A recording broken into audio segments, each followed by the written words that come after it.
You're watching Capital One Bowl Mania. Welcome to Mobile, Alabama, where the festivities include a debutante ball, a little ping pong, and of course, we're in Mardi Gras country, a parade with a lot of beads. Capital One Bowl Mania continues in the Deep South.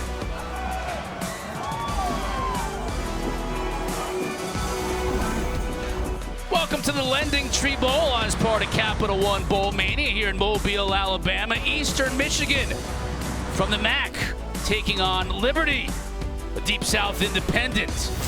The Eagles breaking down the wall as they are apt to do, coming into big games, and this is certainly a big game for them as they look to win their first bowl game since 1987. Chris Cotter, Mark Hertzlich, Jalen Johnson with you. And Mark, when you talk about Eastern Michigan offensively, they can beat you in a lot of different ways, can't they? Yeah, and it starts with Ben Bryant, their quarterback, almost 3,000 yards passing on the season. Use a little bit of that ride and decide stuff, and then they get creative. They go to the Wildcat. You see Samson Evans, number 22. It all revolves around him.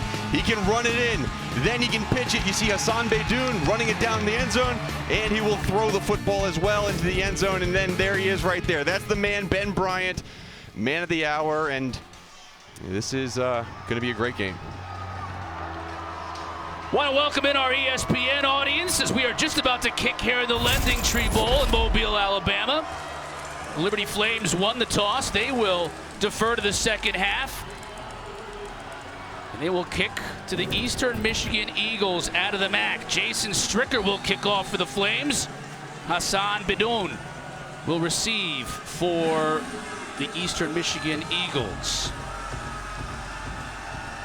Toe meets leather, and we are underway from Mobile, Alabama. After about a 15-minute weather delay, weather that actually was a big part of the story in this game, we are finally getting started. Jalen Johnson down on the field has more on that story. Thanks, Chris. Yeah, we've actually had 2 lightning delays. Guys came out to warm up, and they were sent back to the locker room. The stands were cleared. They came back out, thought they were going to be ready to go, and then got sent back again. And as Eastern Michigan was going into the locker room, they're like, we can play in the lightning. We can do that. I said, no, it's safety. And then Liberty was singing as they came out of their tunnel, so it seems like everybody's ready to go. It should be a good one today, guys. Yeah, everybody's ready to go for sure, Mark. When you get ready to go play in a big bowl game like this mentally, and then you're told to go back into the locker room, it's got to be difficult. Difficult is an understatement. You get all hyped up all week, and you come out there, you warm up, and then you got to go back in. You got to get all settled back down, and we'll see how this game starts out. That was a good quick strike right off the bat from Ben Bryant. You saw some of his numbers, almost 3,000 yards passing on the season. Leads the MAC in completion percentages, completing 68.8% of his passes. And he's a transfer in from Cincinnati. And it was interesting talking to Coach and how he got here. Cincinnati coaches knew that he was going to be a backup this year, and they wanted to find a spot where he could really play. And he battled out, won the job early in the season, and it's been his team ever since. Darius Boone Jr. on the carry for Eastern Michigan. They'll get a first down, so settling in. This is obviously a big deal here for Eastern Michigan offensively. You want to settle in and get into an offensive rhythm as we see Chris Creighton in his 8th season as the head coach here at Eastern Michigan.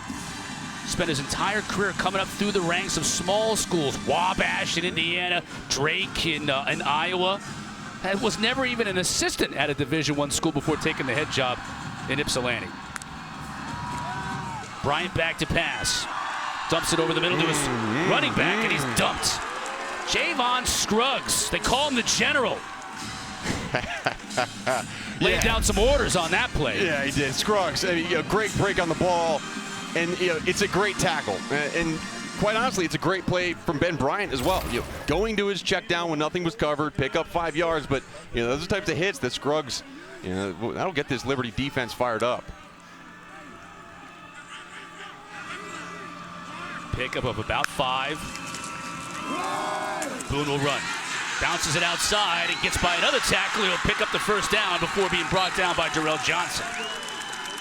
6 yards on the carry. Nice job by Boone bouncing it back outside. Yeah, Boone, he's a freshman, second-year freshman, COVID freshman, whatever you want to call it. But, he'll handle a lot of the heavy work in the middle, and then they'll bring in 28, Juwan Hamilton, for the outside runs. And they'll go quickly, too.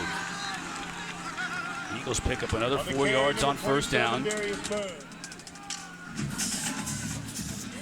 Eastern Michigan team, Mark, coming into this game 112th in the country in rushing yards per game at only 118. As a matter of fact, I think their last game was a loss to Central Michigan. They only had 5 yards rushing. Yeah, only 5 yards rushing, and that turned into a shootout.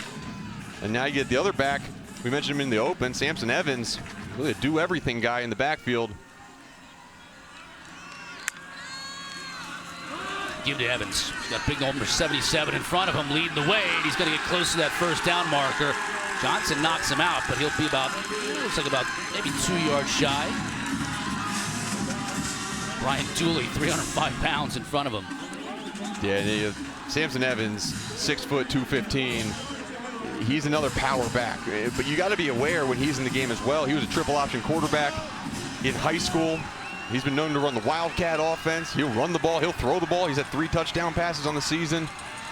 So he can do a little bit of everything for this offense. And you saw that offensive line really push towards that left side. That's what the game plan is coming in for Eastern Michigan. Pound on the ground.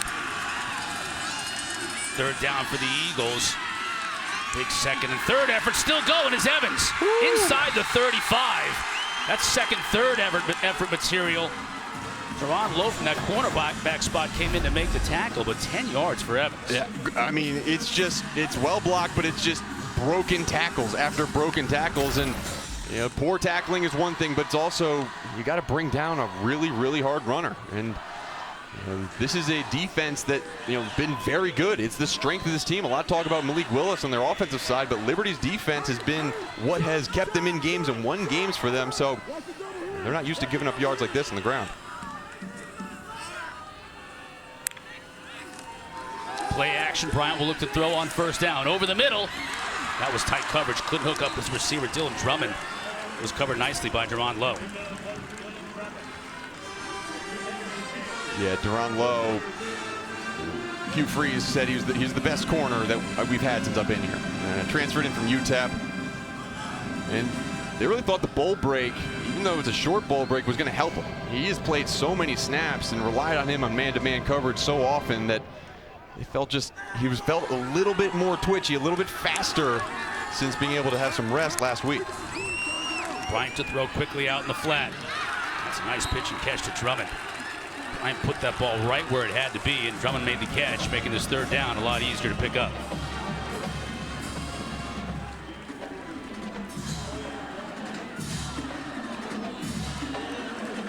Good look at Drummond, the junior from Cleveland, 58 catches on the year.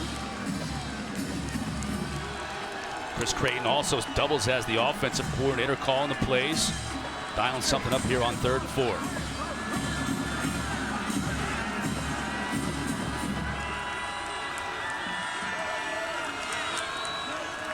Now Drummond in motion to the top of your screen. Bryant looks to throw that way. This time the inside receiver inside the 15. That's Bryson Cannon, his tight end, who found a little opening in that seam mark. 1st and 10.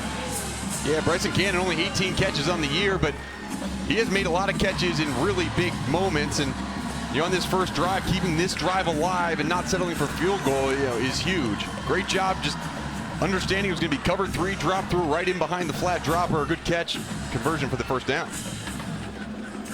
16 yards on that reception. 1st and 10 from the 13. Give to Evans. Stutter steps, patience, gets it down to the 6. Keel Washington on the stop, but another 6 yards. And you talked about this run defense for Liberty. The defense in general has been their calling card for much of the year. We've got an injured player on the field. It looks like it's Washington who made the tackles. He popped back up. Yep. But Chris, you're right. I think one of the big issues is they're down a player. Ralph Rusins, he is their big 6'6", 325-pound nose tackle. He is not playing today. And you've seen that middle of the offense being attacked. And here he is throwing the football, getting ready to. We talked about Samson Evans. Very careful, watch out for it. You never know. Obviously, that was sniffed out a little bit by that Liberty defense. So Evans said, I'm just going to tuck it and get what I can. And fortunately, that was a loss. Yeah, you're saying, Hertz, you're talking way too much about this Liberty defense. Start talking about me, I'm going to throw the ball. Good job by Liberty. And whenever you face a team that does things like that, you just have radars up. Whenever 22's in the game, it could be trickeration. 13th play of this drive started on their own 25 to start the game, just chewing some clock as well. Now Bryant looks to the sideline as Creighton gives last-minute instructions. Give to Evans. Lowers his shoulders, trying to power his way to that first down marker, and he's going to come up a little bit shy. Henry Chiapuzzi and company bringing the stop. And you talk about Evans with a full head of steam and churning those powerful legs. Just couldn't quite get to that first down marker. Now decision time for Creighton. Yeah, and they're bringing in big people. He's going to go for this one. He's a gutsy dude, but now I wouldn't be surprised to see that Wildcat. Get Samson Evans in the backfield. Let him go straight downhill. Be aware, Hassan Beydoun, he might go in motion. They've flipped the ball to him before. There it is. You see Creighton running all the way down the sideline to get a timeout. Didn't like what he saw defensively from Liberty. Gets the timeout. He'll talk about it. 4th and 1. When we come back, Eastern Michigan trying to cash in on their opening drive of the game.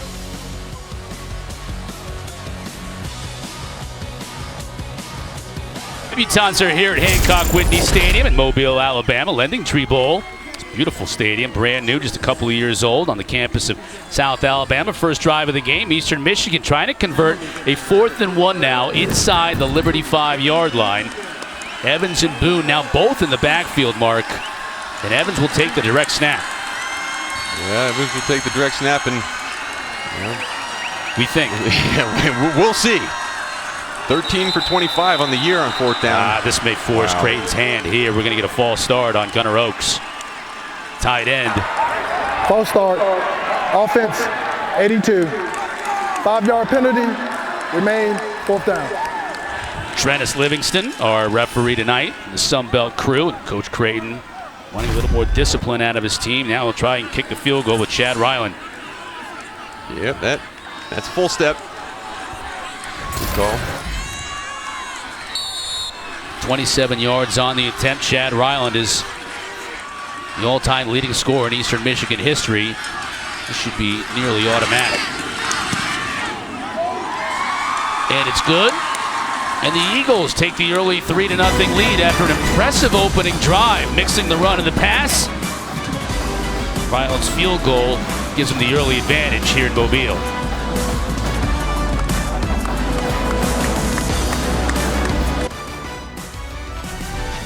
The LendingTree Bowl is brought to you by LendingTree. Shop and compare loans, credit cards, insurance, and more. Liberty visited the USS Alabama earlier on in the week. Full pads. I love that. In full pads, too. Great museum here in Mobile. If you get a chance to come down and see the city, it's one of the pretty cool spots. Hank Aaron Field is here, too. That's another cool spot to check out. Kevin Shaw showing the uniforms. Probably got a good, that's probably a good Instagram-worthy picture out of that. Good weather on that day, too. Not so much today. These guys are dressed up. They're ready for the weather. Bunch of jokers. Probably made the trip from Lynchburg, Virginia down here. Those types of things, you visit the battleships. These bowls, they set up these once-in-a-lifetime things that you get to do. Pretty cool. I know here in San Francisco, we got to go to Alcatraz, get the tour when I was playing back in the day. Just some really cool stuff. Glad to see the players enjoyed it this week. Ryland high and short kick. Picked up by Douglas. He's a dangerous return man outside the 30, down to about the 31, and that's where we'll get a chance to see Malik Willis. But first, let's send you to the studio. Matt Berry with an update on what's going on around Capital One Bowl Mania today.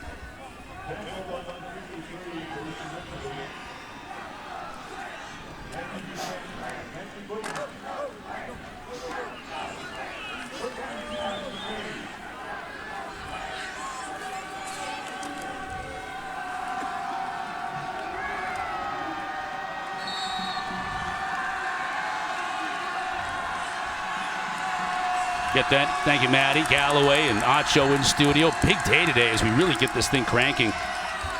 Willis, he'll keep. Tries to make a man miss. Nice job coming up to make the tackle. Russell Vaden from his safety spot. And Malik Willis, we didn't get a chance to talk about him much in the open, Mark, but this guy will go fast. He'll run. He'll throw the football. Has NFL scouts salivating. Now looking to go deep. Has a receiver out there, and he's covered well. Maybe too well. Not too well, though. DJ Stubbs was the intended receiver. And it looked like the defender may have come back and made contact before the ball got there. Either way, no flag. The official was right on top of it. Take another look. That's Jared Paul. Yeah, he's coming back to the football, and that's just split second, bang, bang. Yeah, I don't mind the no call, and quite honestly, it's a bad throw by Malik Willis. And that ball's got to go outside the numbers. Your receiver had a good route. You got to put it out there. His first throw, that's a miss. And just like that, it's 3rd and 5. Now Eastern Michigan's coming with pressure. Willis escapes it initially. Now he throws downfield, and he just can't find a receiver. Duran Rush led what was just about that entire front 7 for Eastern Michigan, and Willis had no chance. Yeah, no chance. I mean, you're right. There's no chance. You see Shedra Lewis, number 1, he released downfield on a rail route to try to get him matched up on a linebacker. But the problem is that if you don't turn your head right now when you are a blitzing linebacker is coming right where you could have been blocking, it's a big problem. And pressure on the quarterback has been a huge problem. And that punt, another problem, setting up Eastern Michigan in fantastic field position and just not the way Liberty wanted to start this one off at all. 24-yard punt for Aiden Alvis, and the kicking game in this game is something we're going to have to keep an eye on because Eastern Michigan comes in with one of the best punters in the conference, one of the best kickers maybe of all time in school history, and it's a kicking game that this Liberty team is really having to work through. Yeah, no, you're right, and you don't want your punter out there after 3 plays. Obviously, you want to get something going, but now your defense, which just gave up a long drive, is going to come back out and have to play against this big offensive line and see if they can stop this run. Bryant on the fake pitch. He's got time to throw, finds his receiver over the middle after a couple. It's Dylan Drummond again. And these are the type of passes that you're going to see a lot. It's really that kind of West Coast short passing routes out of Ben Bryant, high efficiency passes, hit the guys in the crossers when you see man-to-man. And then every now and then you'll see some deep balls. But that's the way this wide receiver core is set up too. They're small, fast guys who can do a lot of things, make guys miss. First carry of the game for Bryson Moss, the true freshman out of Newton, Georgia.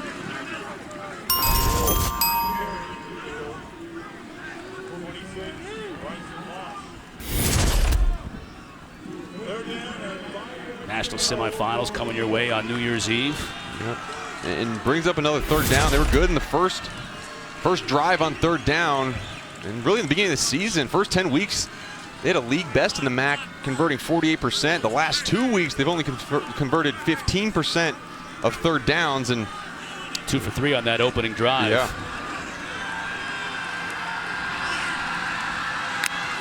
We're doing it in motion now. Back out. Bryant looks to throw the other way. Will he run? He'll try and get there with his feet. Not going to make it. Jabuzzi and company on the pursuit, and they're going to force a punting situation here for Eastern Michigan.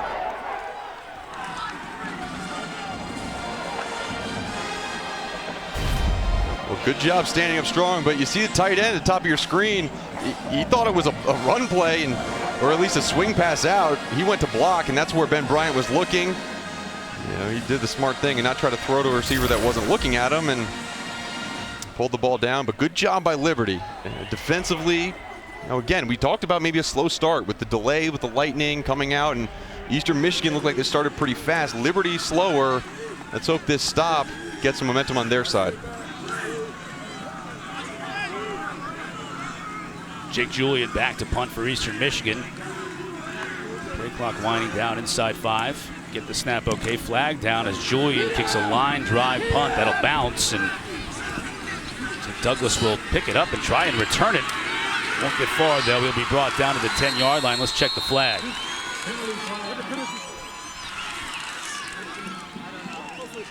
Flag's all the way back by the line of scrimmage. It could be illegal formation or offsides encroachment. Illegal formation on the offense. More than 4 players in the backfield. 5-yard penalty from the end of the kick. 1st and 10. Timeout. Good call, Hertzlick. Illegal formation. They'll add 5 yards to the end of the kick, and we'll get a chance to see Willis once again. Eastern Michigan up early.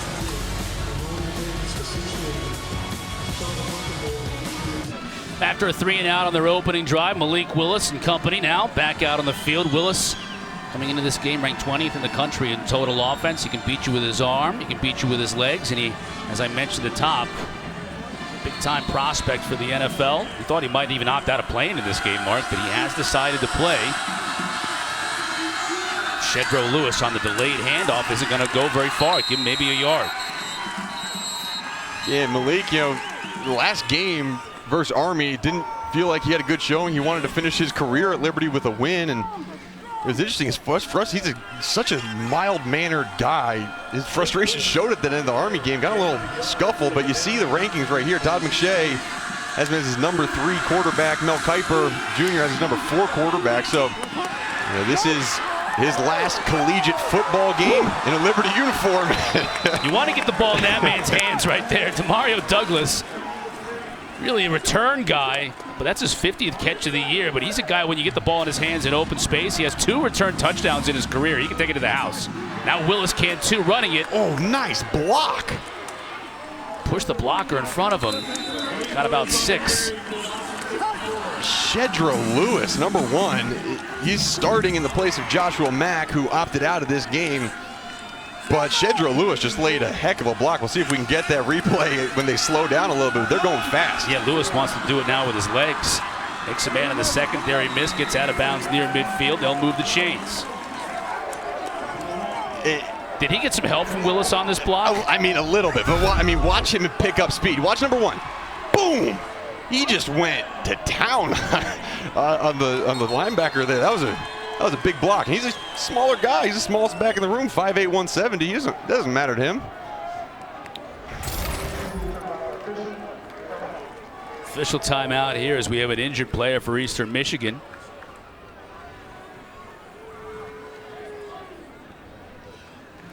Looks like one of the down linemen. That might be Wu Scott or Jordan Crawford. Can't see if it's a 98 or a 93. We'll get you a definite number on that in a second.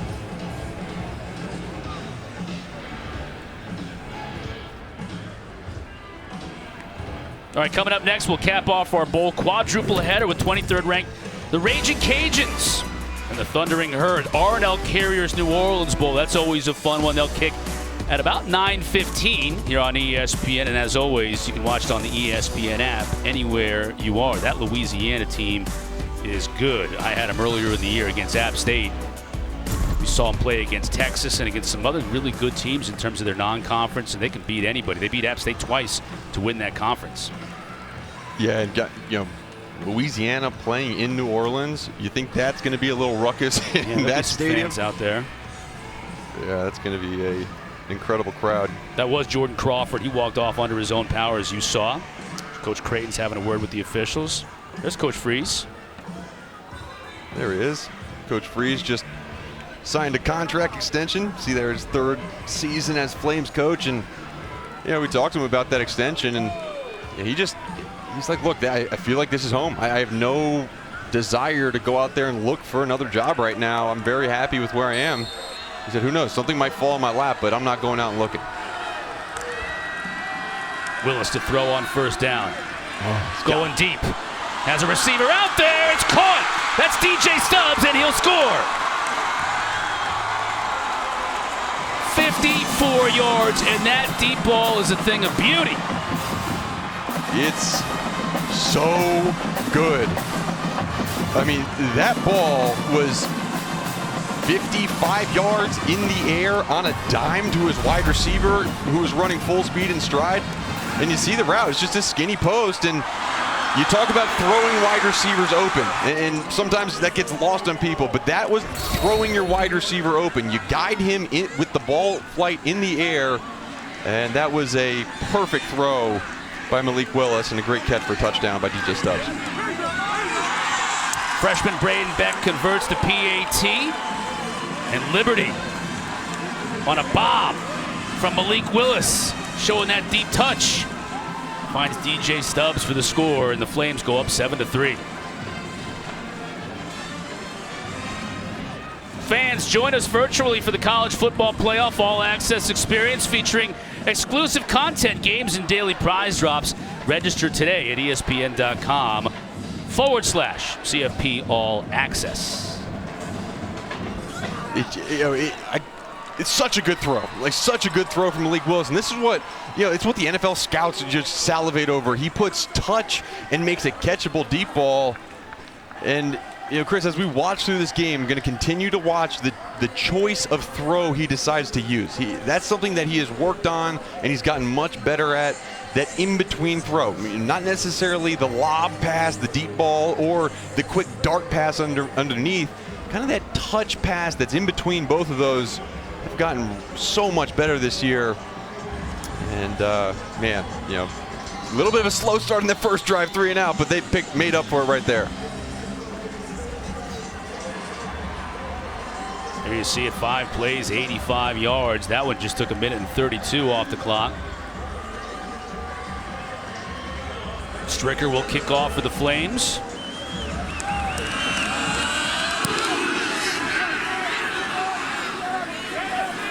Fair catch by Badoon. Touchback for the Eagles. Let's send it back to the studio. Matt Berry.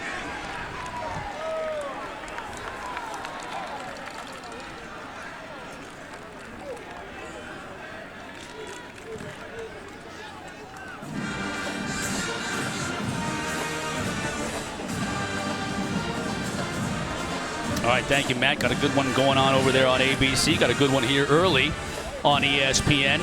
Liberty, independent for now. They're going to join Conference USA in 2023. And then team out of the MAC. A record 8 teams from the MAC in bowls this season in Eastern Michigan. Trying to pick up their first bowl win since the 1987 California Bowl. That's probably, 4 months old when that was being played? I was 2, right around there. Yeah. That is a great catch. Wow. Hassan Badoon with an unbelievable catch over the middle. My bad, that's Tanner Canoe. That's Canoe. Both of them are walk-ons, by the way. Former walk-ons. Yes, I mean, first of all, great pass, but outstanding catch and great concentration. And this is something that we're almost expecting to see out of Tanner Canoe now with what he has done this season. He was hurt for most of the year, came back right after the Toledo game and had a breakout performance versus Ohio. He has been really, really good. Had 127 yards up in the that air. one and picked. That's going to be a score. Skylar Thomas. Right place at the right time. Takes the ball 26 yards for the score. All the momentum now with the Flames. Wow, what a play. What an interception. Washington State transfer, 6th year of eligibility this year. He had an interception earlier in this year versus North Texas. Blocked a PAT versus Troy. He's a playmaker, and that might have been his best of the year.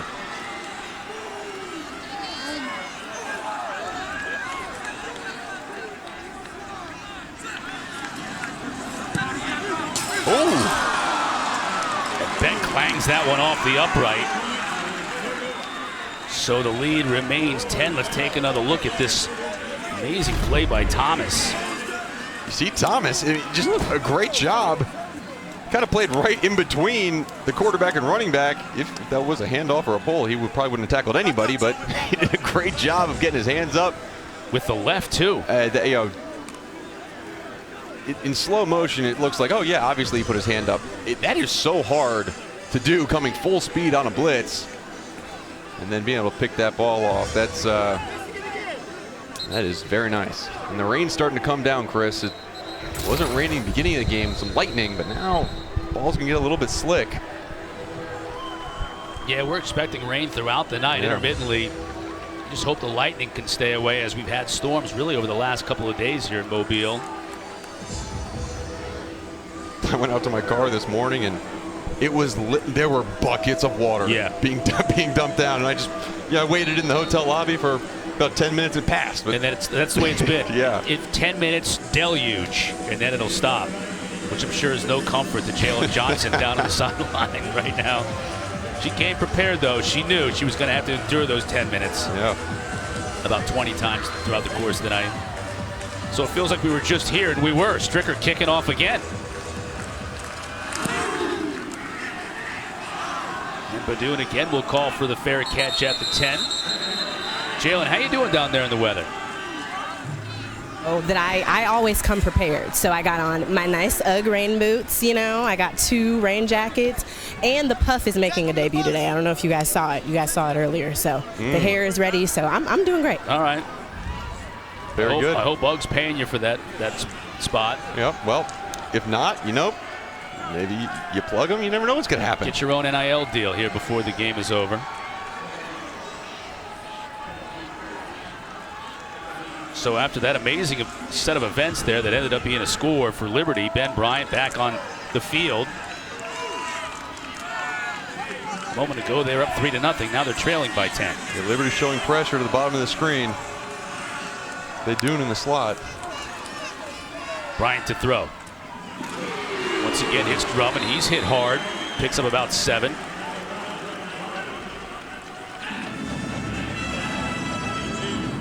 John Anthony looks like he got a little bit of a stinger on that hit. And when you droop one shoulder lower than the other, Mark, oftentimes that's the case, isn't it?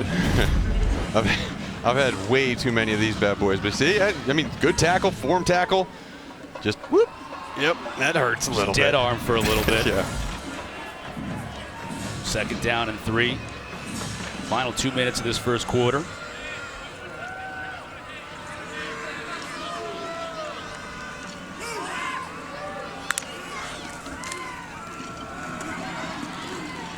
Boone on the carry. He'll pick up a 1st down. They'll move the chains. This is how they started the game off. It was 1st down, 2nd down, 1st down, 1st down, 2nd down, 1st down, and that's kind of the way this team wants to go. And I wouldn't be surprised. They've been continuing to do that. When you get to 2nd and short, I wouldn't be surprised to see a deep shot taken at some point in this opening quarter, just to try to back off this Liberty defense. You see every single defender is within 10 yards of the line of scrimmage, anticipating runs or short passes.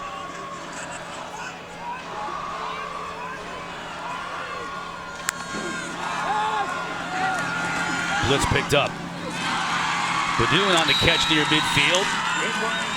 They'll move the chains again. They'll mark him down at the 49. Cedric Stone on the tackle after a 13-yard completion. Badoon came into the game 12th in the country in receptions for a game. Yeah, I mean, the guy's been phenomenal. He's had 3 games of 10+ receptions. Sorry, 2 games of 10+ receptions. Only 3 guys in the country have done that. He just is a production machine. We mentioned he walked on to Eastern Michigan at a open tryout. Yeah. Not like he wasn't like a preferred walk-on. It was like, right. Hey, does anyone at this school ever played football? Come on, try out. And they really just wanted to create depth for spring and for camp. And they found their team MVP as voted on by their team this year. Bryant to throw, try to get it to Drummond, who got mixed up with the defender. Now flags come from all different directions. Jerron Lowe was on the defensive end of that collision, and he may be on the wrong end of this flag.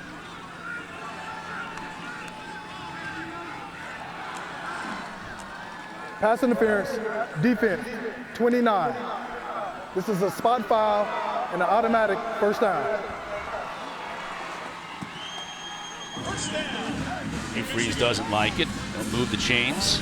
That happens sometimes in college football. You know, in the NFL, you can't have contact past 1 yard downfield, or past 5 yards downfield. In college football, you can contact the wide receiver all you want downfield. You just can't hold him and restrict him. And then once the ball's in the air, you can't contact him anymore. So that was right. That was like right around 3 yards, but the ball got out so fast that it was indeed pass interference.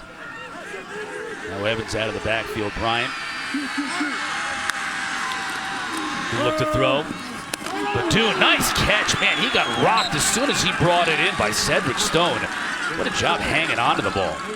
Yeah, and you've seen the secondary hit hard, and it's one of the reasons why they're the 5th-ranked pass defense in the country, because they don't allow yards after the catch. Big plays, Mark, in that first quarter, especially for Liberty. The bomb and the interception giving the Flames the 10-point lead. Eastern Michigan, though, on the march again. We've got a good one here in Mobile. 13-3 after 1.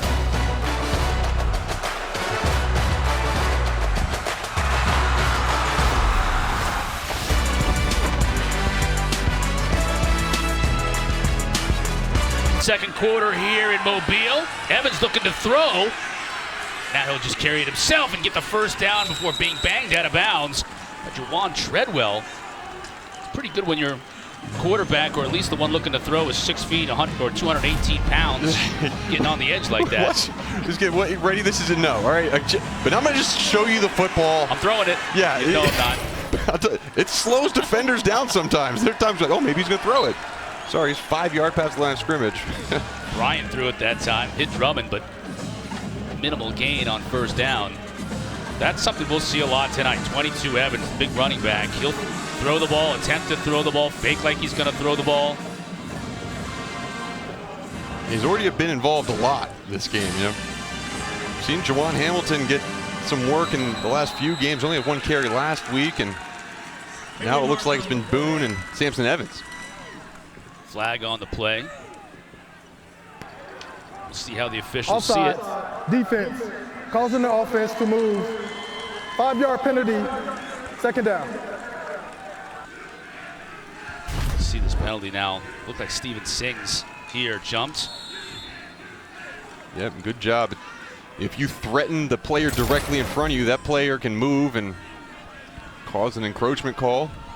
The tackle on the other side of the line of scrimmage couldn't really move and say you felt threatened. Now 2nd down and 5 for Eastern Michigan. Man-to-man at the bottom of your screen. Canoe all the way at the edge. Trying to get his tight end inside the 5. It does. Beautiful touch on that pass from Bryant to his tight end, Oyakuya. Yeah, and Oyakuya, he's been great this year. He's team captain this year of the squad and last year. And it was a great job using his body and great ball placement by Ben Bryant. You just allow maybe a less superior or worse athlete to catch the ball because of that size. 1st and goal. Evans will look to power his way to the goal line. Won't get there. Elijah James and company brought him down inside the 2. So it'll be 2nd down and goal. They're going to keep Evans, number 22, in the game. They're going to want to move quickly. Evans again. This time he powers his way in.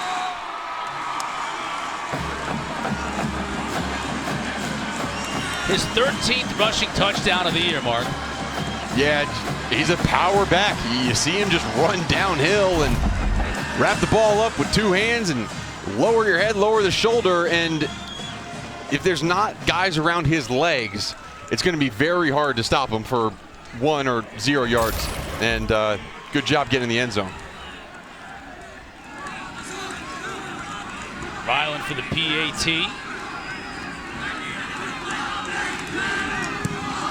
He remains perfect on the season. Back and forth we go after Liberty took all the momentum. The long touchdown pass and a defensive touchdown. Eastern Michigan comes on the field. Another long drive punctuated by the fullback getting in, Evans.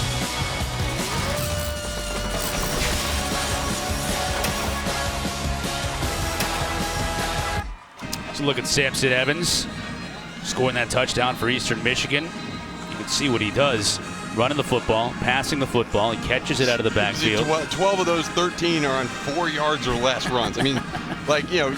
The one we just saw was. Yeah, I mean, and it's just, he is that running back. You know, we talk, every Springfield high school had that guy who, you know, the big pounding back, he handed the ball right up the middle, he runs some dudes over. Always with 2 hands on the football. Always. Like just barreling his way into the second level. But I will give him this, like Samson, he's got a little swag to him too. You know, he goes out there, puts the ball out in front of him, shows the defense the ball. He's a fun player to watch. Chad Ryland will kick off for Eastern Michigan. Cut this deficit now to 3. Drives that one in and out of the back of the end zone for another touchback. So now another opportunity to see Malik Willis. Yeah, and another fun player to watch. Malik Willis, he has been phenomenal, right? The last few weeks, they've had some struggles with interceptions, but his skill set is phenomenal. He has been so good on the deep ball accuracy. We already saw it today. And then when he does get the ball on the ground, he is impossible to tackle. One guy can never bring him down, whether that's him running the football or that's him in the backfield trying to pass, trying to sack him is almost impossible as well. It's 1, 2, 3 guys. The third guy usually gets him, but you see here, what a great season, 36 touchdowns on the year. Push pass. That's Douglas. Gets about 6, maybe 7 yards on first down. Willis was at Auburn. Jared Stidham's back up there for a couple of years. Coming out of an Atlanta suburb, transferred here. This is his second year. He talked about how high up he is on Kiper's big board, and Todd McShay as well. McShay has him third. Kiper has him fourth as far as quarterbacks go. And I think, you know, in that time frame, it was the decision of Bo Nix or Malik Willis, and Malik Willis, you know, obviously was on the losing end of that battle, but he had ended up having a phenomenal career. And now going deep. A lot of contact. That's going to be too much. That last little shove, that was pretty obvious. Might have called it hand fighting until then. Yeah, then it was right. well beyond hand fighting. Kempton Shine was in coverage on Demario Douglas. Defense, 29. 15 yards from the previous spot, automatic first down. You see a little double move. It's really, he played it pretty well. He sees the ball in the air. But it really was unnecessary. Yeah, you know? it was. Then the ball was a little bit overthrown too, but you know, it was good coverage right until that last second. Now Liberty back in Eastern Michigan territory. Fake to Green. Willis has all kinds of time to throw. He's going to go up top. And another flag as he overthrew his intended receiver, C.J. Daniels. 2 flags on the play in the secondary. And you know, these flags are bailing him out, but those last 2 passes from Malik Willis, I didn't see that usual touch that you see on the football. It is slick out there. And pass interference, defense, 27. 15 yards from the previous spot, automatic first down. This time they nabbed David Carter Jr. Liberty continues to march down the field without having to complete any passes on the strength of flags, and it's very unusual for Eastern Michigan. They're the least penalized team in the country coming into this game.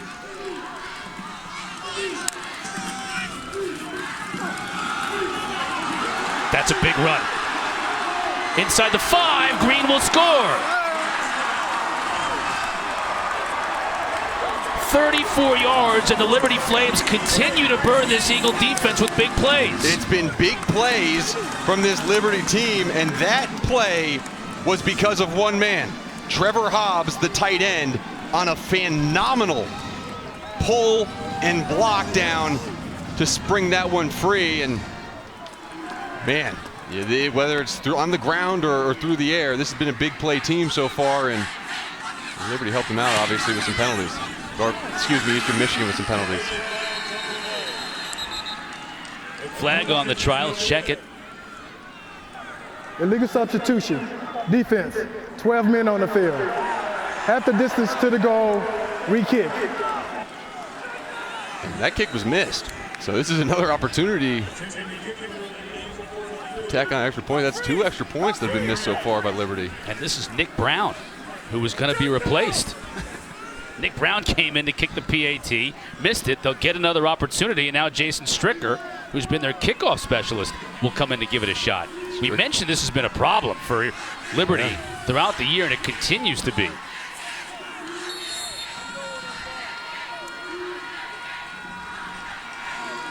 So Stricker will give it a shot.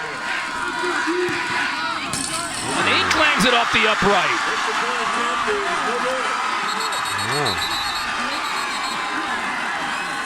That's twice now. Liberty kickers have hit uprights on extra point tries. This is a concern right now as we have a close game here. Liberty by 9 in the second.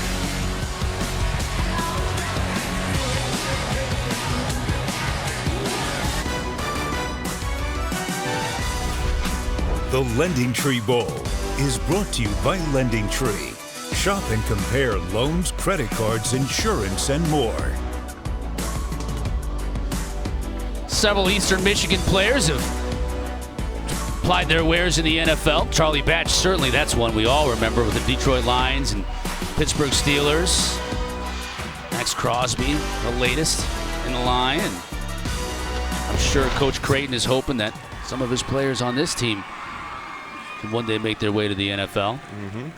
Max Crosby is still very involved in the program. Comes around a lot, talks with these younger players.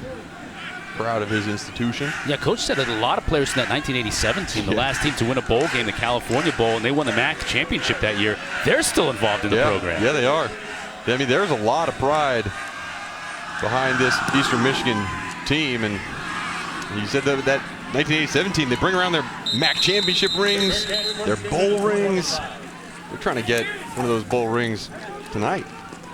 Jalen Johnson down on the field. What do you got, Jalen? Guys, when we talked to Coach Freeze earlier this week, he gave a lot of praise to Eastern Michigan's defense, saying that it was in the most respectful way, one of the most simple defenses they were going to face this season. He said everybody's always in their position. Nobody really makes mistakes. So interesting to see that last drive go the way it did.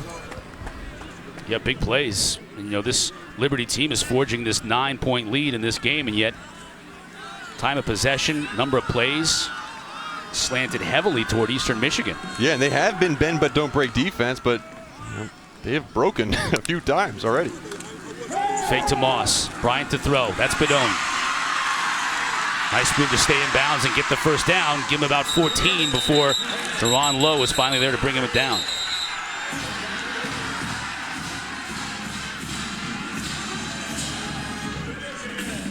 They do. You know, yeah, we mentioned he walked on. We see what he does on the field, but he's a character.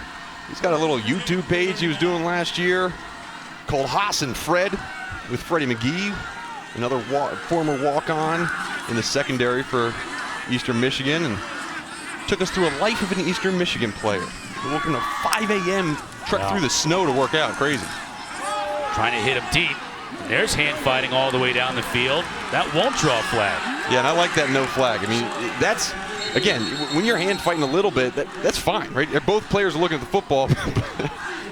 When you pile drive them when the ball's in the air, you can't do that. And there's an injured Liberty player. Yeah, remember the secondary. Take another look at it here. Yeah, see, good job of Skylar Thomas looking back up for the football, and he's got the feet tangled up. Bedune won the flag, but didn't press too hard. Teron Lowe shaken up just a bit on the play. He walked off, jogged off actually under his own power, so that's a good sign.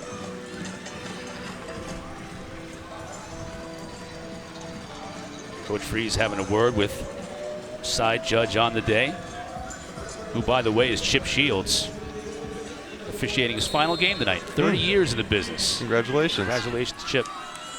The Sunbelt crew doing a nice job for us tonight. 2nd down and 10. Eastern Michigan in an unbalanced 4x1 set. Moss.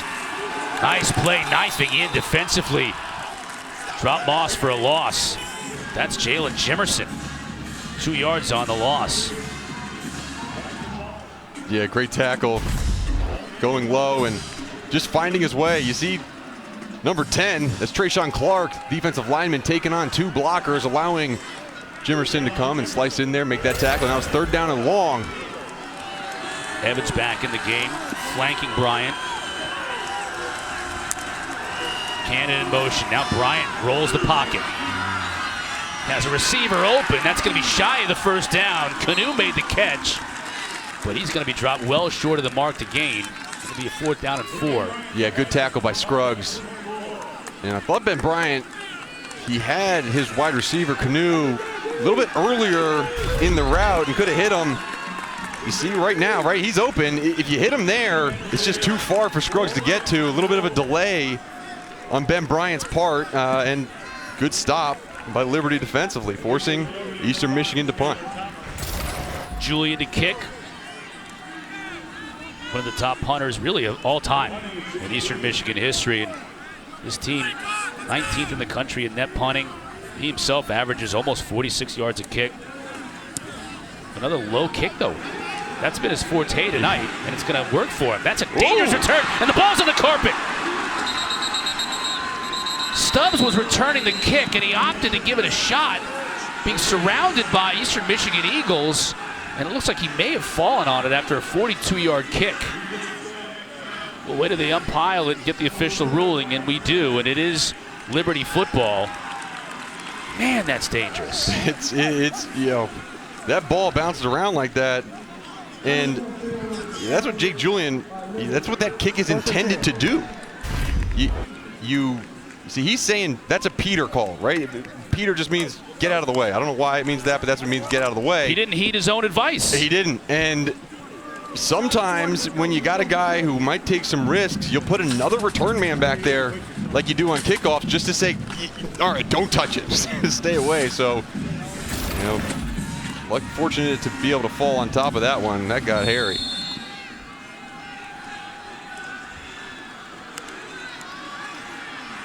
Willis the fake to Lewis. Has all kinds of time and has a receiver wide open.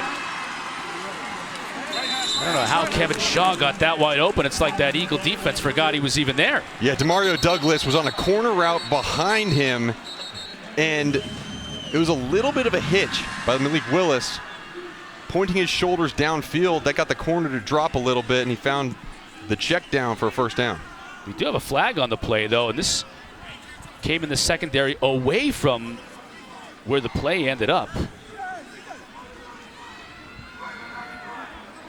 After the play, personal foul, Liberty, number 4, 15 yards from the previous spot, still 1st and 10. Well, that's C.J. Daniels, the COVID freshman out of Lilburn, Georgia.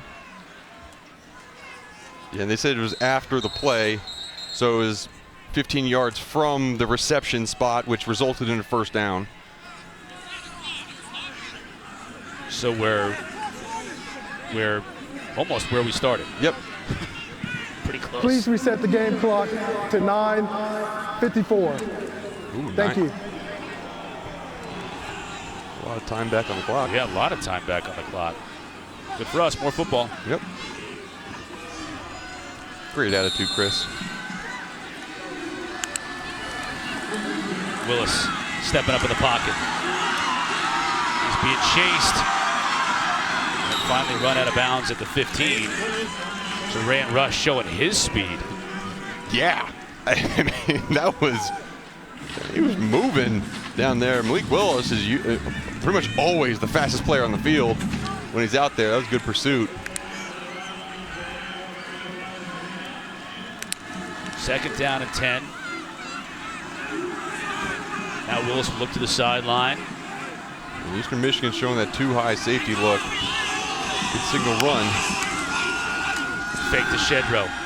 Willis to pass. Now being forced from the pocket. Signaling his receiver to go deep. Hits him inside the 40-yard line, and that's Noah Frith. But guess what, Chris? The side judge has his hat off. That means he stepped out of bounds. That's going to be illegal touching. Wow, Willis signaled go deep. Frith did, but he must have ran out of bounds. 50 yards if it stays. But here comes our side judge and consult with Trennis Livingston, our referee, and it might be bad news for Liberty. Unless they conclude that he was forced out and he immediately came back in. Illegal touching. Liberty, number 80, went out of bounds and was the first to touch the ball in the field of play. This also includes loss of down, third down. Yeah, they met Frith, and there he went out just barely on his own, man. Yeah, and Chris, that's a good point you made, that if he was pushed out of bounds by the defender and then regained his body inbounds and then caught the football, reestablished himself inbounds, then caught the football, it'd been all right. But because he went out on his own, that's why it's an illegal touching and basically results in an incomplete pass. So now it's third down 10.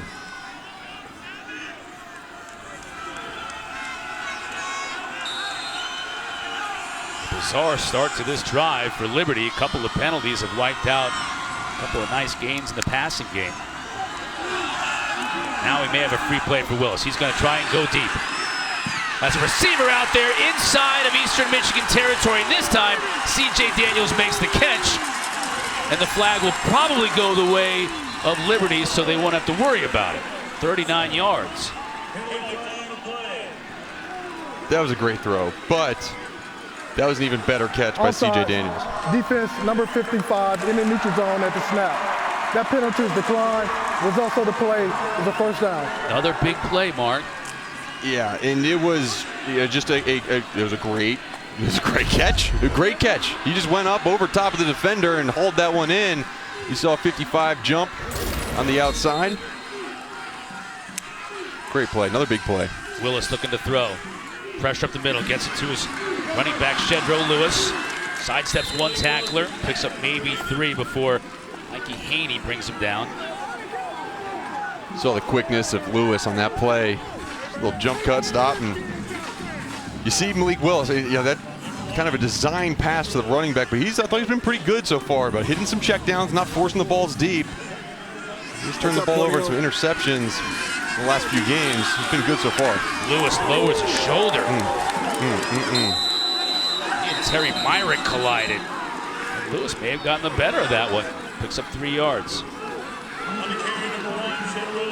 These players, they're playing hard. This is a physical brand of football we're seeing out here on this field today. And Shedro Lewis, usually going to be smaller man in the fight, 5'8", 170. He's not backing down. Lewis gets that hole up the middle. That's enough to move the chains. Now another late flag. This is going to be after the whistle.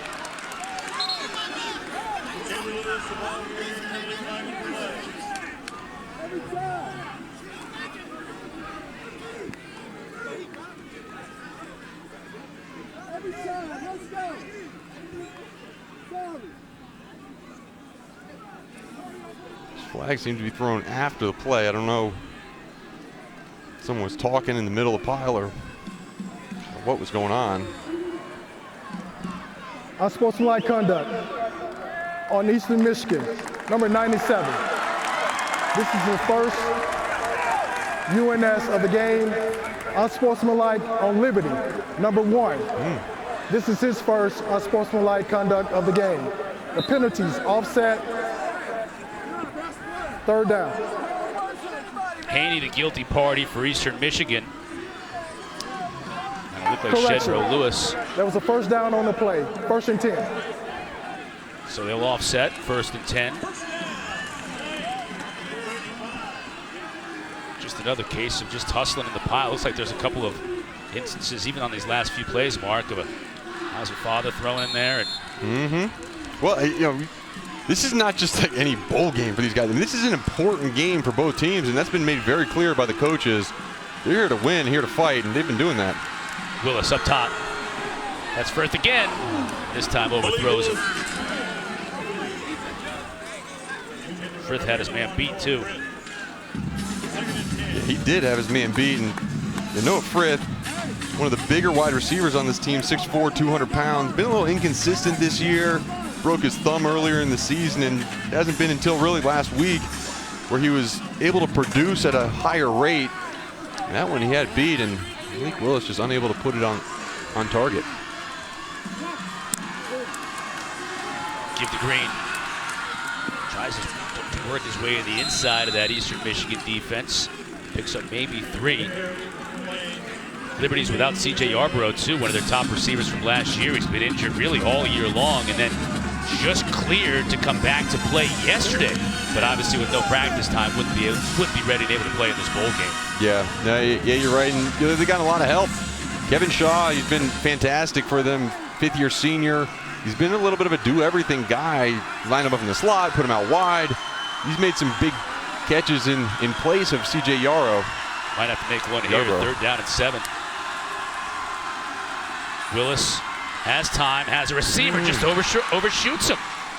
That was Kevin Shaw. You talked about him, and Willis had time and had that angle and just overthrew him. 4th and 7. And you're kind of in no man's land here with the way this kicking game is going for Liberty. I think you just go for it here, don't you? Yeah, I think you go for it. But I think I'm concerned about Malik Willis' accuracy. I mean, that was a ball he usually completes. That was a rare miss. I'm wondering if this ball's really slippery out there with the wet turf. Another opportunity here, Willis to throw. A near similar play, and this time he hits Shaw. Now that's a lot more like it. Right, and this is what is going to put scouts and teams in a conundrum, right? He misses that wide open hitch route, and then he throws a deep out on a rope from the far hash. which is an NFL-type throw. And he has all kinds of time here and just misses C.J. Daniels. Now, that would have been a great catch, too, because that was a rocket. Yeah. And he does have a strong arm. Malik Willis, we saw that deep pass that he put in there with 55 yards in that first quarter, but he can fire that football over the middle. And, you know, he's used to throwing the ball a lot during the game. He had 46 passes last time out, and, you know, so far in this game, only 12 attempts. But they've been relying on the running game to move them down the field, which I'm sure he's fine with. Now the fake to Green. Willis will again look to throw, has a receiver wide open. Over the middle, that's Huntley, and he'll score.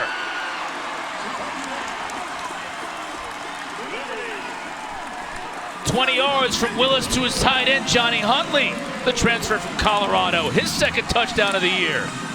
And we talked about them relying on the run game a lot. Well, this is what happens when you do establish a good run game. You fake the run, and you're able to find a tight end leaking out uncovered over the middle. The linebacker sucked up on the run, and he found his big tight end, who's the active career leader for tight ends at their school. 38 catches coming into today, adding one more to that.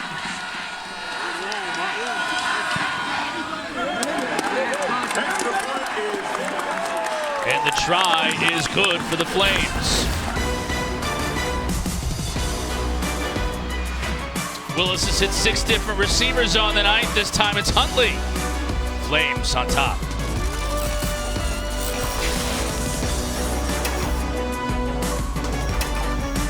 Capital One Bowl Mania continues Monday with the Myrtle Beach Bowl presented by TaxAct. They'll kick at 2:30 Eastern Time. It's the only bowl game on Monday, so you're not going to want to miss this one. Old Dominion, they've won 5 in a row. Meanwhile, Tulsa, Shamari Brooks, good story there. He missed all of last year with a torn ACL, looking to go over 1,000 yards again this year, so plenty of reasons to watch that one, 2:30 Eastern from Myrtle Beach. 26-10 our score, 6:22 left to go in the second quarter. Liberty has used big plays to forge this lead. Jason Stricker will kick off for the Flames. Puts a big leg into it. Badoon will call for a fair catch. Jalen, what do you got? Coach Creighton told us that this year the motto for this team was be different. He said at the end of the season last year, everybody was talking about how teams were going to look the same, guys coming back for their COVID year, but he said that's going to be the difference for us. We're going to be different. We're not going to look the same. And he said he challenged his entire team. Now he said he's superstitious, so they didn't get it put on a shirt or anything, but he said if they win this game tonight, some t-shirt company close needs to be printing them out. Yes, talking about superstition, he also needs his bacon extra crispy in the morning of the game. Then right? again, everybody should have their bacon extra crispy in the morning of the game. It's a fantastic point. You know, do you make bacon any other way on game day? I don't think so. Made sure even after all the delays coming onto the field and back off the field, they had to build a wall so they could break it down. It's part of their tradition when they enter the field for every game. Darius Boone picks up about 3 yards. You see what Eastern has done offensively tonight. Yeah, and, you know, it's been a little of everything. It really has. I mean, they moved the ball right down the field with that opening drive, but had to settle for a field goal, and then that punt interception. That's really when the first 13 points went on the board for Liberty. And Liberty hasn't looked back. Big play after big play. Bryant fakes to Boone.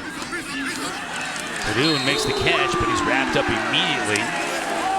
Picked him about 3 yards before Cedric Stone brought him down.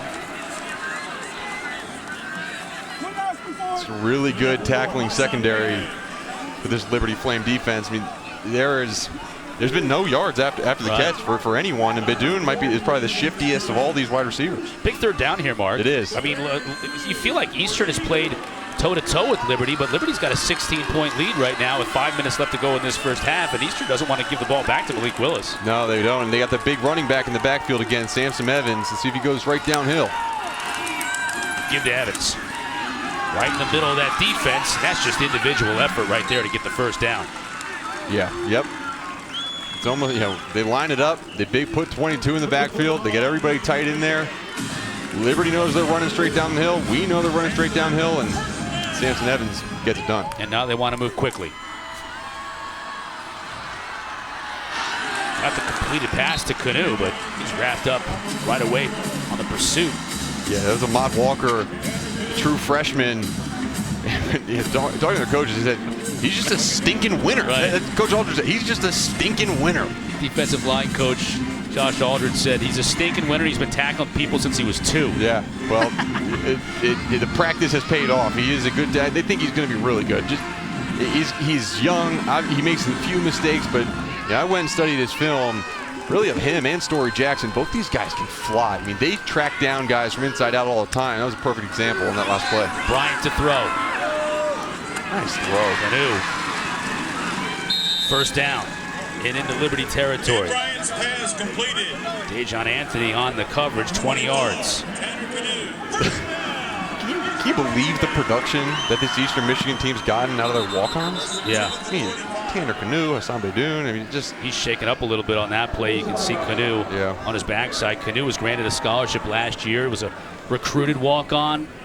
And then Beydoun, you mentioned it earlier, answered a call. I don't know whether it was in the school newspaper or flyer printed out.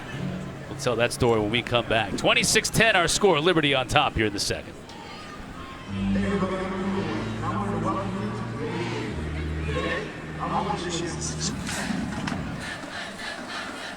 All right, Maddie, looking forward to that.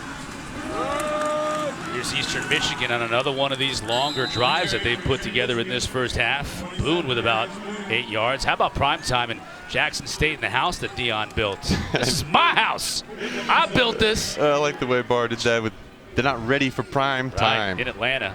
Got the L. And that Taylor's happy. That game, that Western Kentucky game, I think that's still going on. I know. 600 yards throwing. Yeah, throwing the ball all over the field.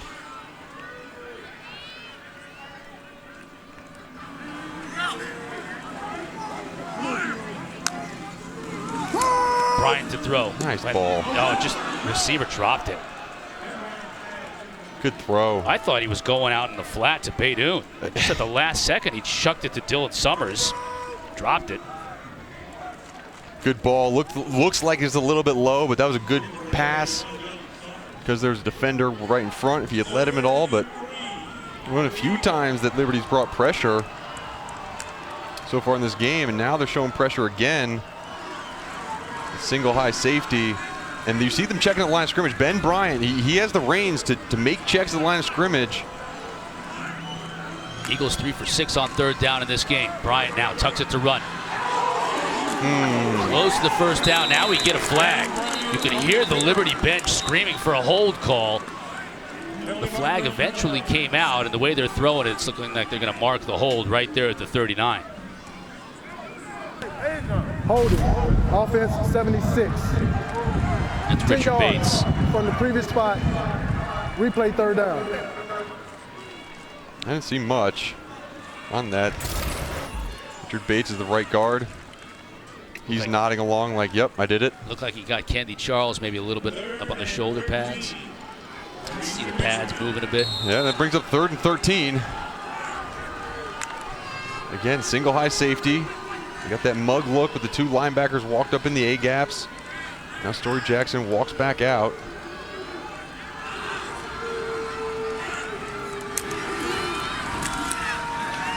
Flames bring 5. Gorgeous pass. Finds Beydoun, but that's going to be shy of the first down. Yeah, and they're probably going to go for it in this yardage. This is outside of their field goal range, and too close to punt. Be a 56-yard kick from here. Now Ryland does have 2 50-yard plus field goals on the season. Yeah, he has 55 yards. This is career long versus Ohio. So if this was, end of game situation. Yeah, they would kick it. As it is, it's 4th and 4. Bryant to throw. Beydoun makes the catch. He caught that. But he's going to be shy of the first down. Boy, he took a big pop too. Skylar Thomas was there on the hit. Yeah, and it looked like the ball bounced in Beydoun's hands and then bounced out and hit Duran Lowe and then back into Beydoun's hands. Good concentration, but you're right. Not enough yardage, and Liberty's going to take over again. Good field position. Watch this football. It doesn't look like a clean catch. Maybe it was a clean catch. The angle that we're sitting, couldn't really see, but oh yeah, see the ball riding on his arm. Good job of hauling it in, but Good stop again. 0 yards after catch. Liberty's defensive secondary. They sure can hit and sure can tackle. So now just over 2 minutes for Malik Willis to work with. Shedrow dances into the second level. Flag down at the line of scrimmage as Shedrow Lewis picked up 9 yards. Let's check the marker.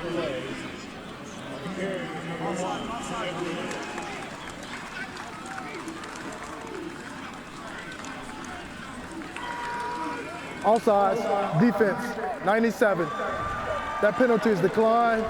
They take the results of the play, second down. Very unusual for this Eastern Michigan team to have this many penalties called against them. Yeah, you're right. They average 3.4 penalties per game. You mentioned it. Fewest in football. 46 today. Willis has time, has a receiver wide open. That's his tight end. 25, 20, inside the 15, down to the 14. Trevor Hobbs. That's just his 4th catch of the year, and he makes the most out of it. Great play call. There's Liberty offense. Really good job. It's been twice so far where they've had that little play action fake to the running back in the backfield and sucked the linebackers up, and this time Hobbs was able to sneak in behind. 42 yards. Another big play. Eastern Michigan is methodically driving the football. Liberty is getting big chunk plays, and they're finishing on the end of them. Yes, they are. They're finishing, and you know what else this run game and this play action game is doing? It's deterring Eastern Michigan from pressuring. This is a Liberty team giving up 50 sacks in the year, 0 so far tonight. Shedrow got blockers in front of him, trying to get to the edge and can't do it. Ooh, thrown out of bounds at about the 9-yard line. There's Myrick on the tackle.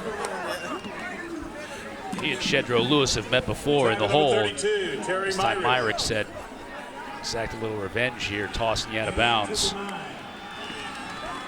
We saw this Liberty team go more towards this run-first type offense in the second half of the Army game last time out.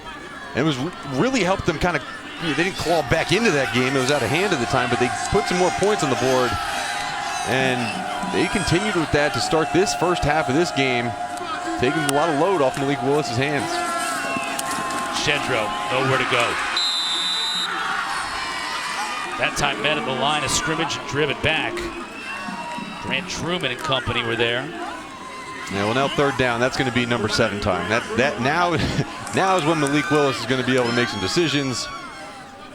He's probably going to have an option to pull down and run, if possible.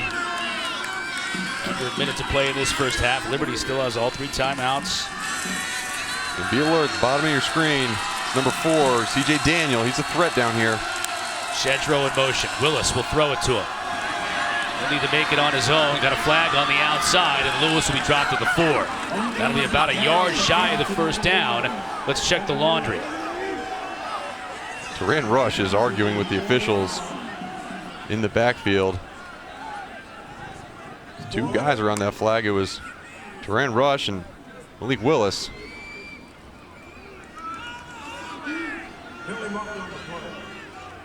Our Sun Belt officiating crew, they've been busier than we might have thought they would be at the start of the game. Eastern Michigan, not the least penalized team in the country.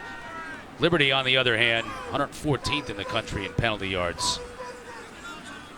Yeah, they're used to flags. Yeah, but it's been roughly even. I know, yeah. Both these head coaches looking on intently. Personal foul, roughing the passer, 99. Wow. Defense, contact to the helmet of the quarterback. Half the distance to the goal, automatic, first down. That's why Turan Rush was so unhappy. Yeah. And still unhappy.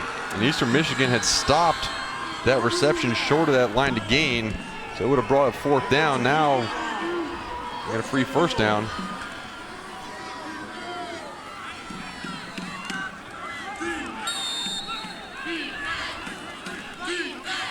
Clock starts now, under half a minute in this first half. That power set, big boys in the game. Quarterback draw. What a move by Willis. He'll score easily. Hit him with the hezzy and went right around for the end, for the score. That was pretty good. See off the edge, 23. Oh boy. Hasta la vista, baby. Blake Bogan.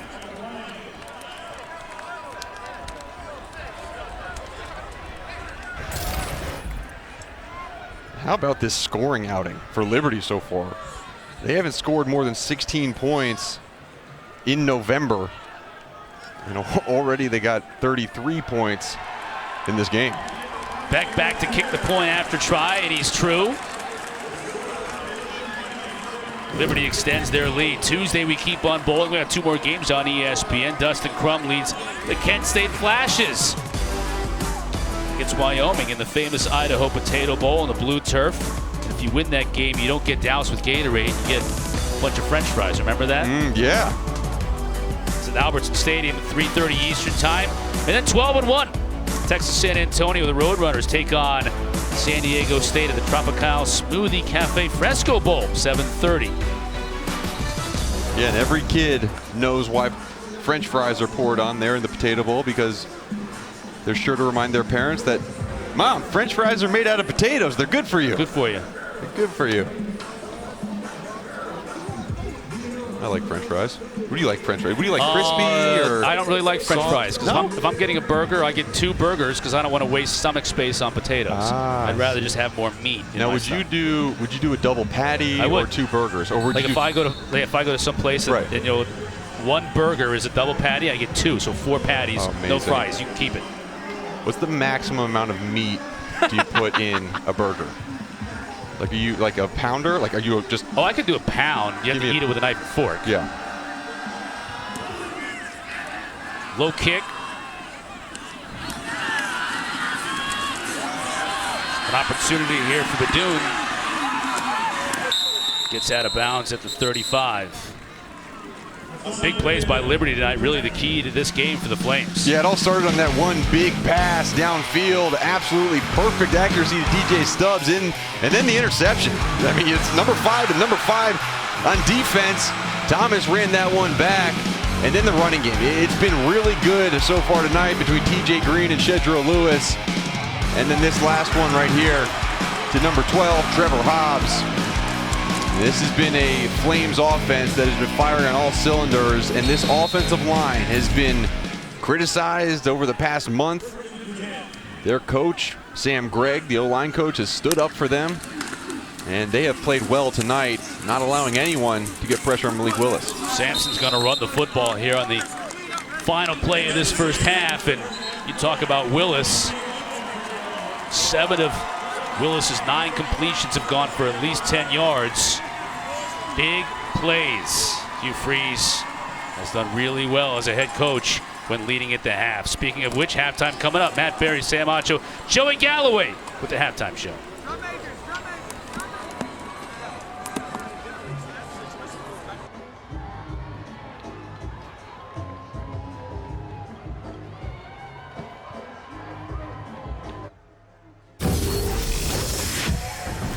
Welcome back to Capital One Bowl Mania.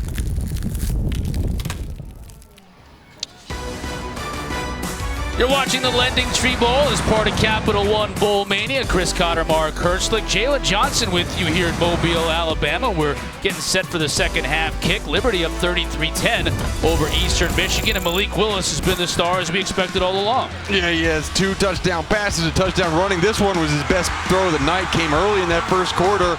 The long ball to DJ Stubbs, and then this one over the middle off play action. They've gotten the running game going with their backs, Shedro Lewis and TJ Green, and resulted in play action passes being open. And you saw that little move he put on the defender, walked into the end zone, and this is clutch delivery brought to you by Chipotle with Malik Willis. 10 completions, 15 attempts, 211 yards through the air, and you see the touchdowns right there. Got off to a little bit of a slow start, but certainly picked it up. And, you get the feeling as we're about to kick off here to start the second half, Mark. Eastern Michigan's down by 23 points. Now, Liberty will get the ball to start, and they got to get this defense. This defense has to get the Liberty offense off the field. They do, and they got to get them off the field. Like, these guys got to wipe their paint off their chests. Look at that dude. Second to the right. That's gonna Nothing but respect. Yeah, absolutely. Nothing but respect. Out here in this driving rain, it actually delayed the game by 15 minutes because we had lightning earlier in the day. And the fans that are here, these are fans. Yes. Chad Ryland kicks off, and he puts a big foot into it, driving that one out of the back of the end zone. So Malik Willis, after a big first half, going to get a chance to see what he can do to start the second. Before we see that, though, let's send it down to the field and Jalen Johnson. Hey guys, I got to talk to Coach Freeze at half, and he said he's a little disappointed. He doesn't think his D-line played with their cleats in the ground, so he said he wants to get them playing a little bit more tough. But as far as offense, he said he's pretty well pleased. He said he thinks Malik is getting into his game, is getting comfortable, and he said he doesn't want to feel like he has to score on every single drive, so he said he wants to keep the foot on the gas. It's the biggest umbrella I've ever seen. That was great. Jalen Johnson back there. It was like a halo around I know, her. it really was. Majestic. An aura around Jalen down there on the field. TJ Green now in the backfield with Willis. Fake to Green. Willis has time. Now the pocket breaks down, and he'll use his legs. Still scrambling.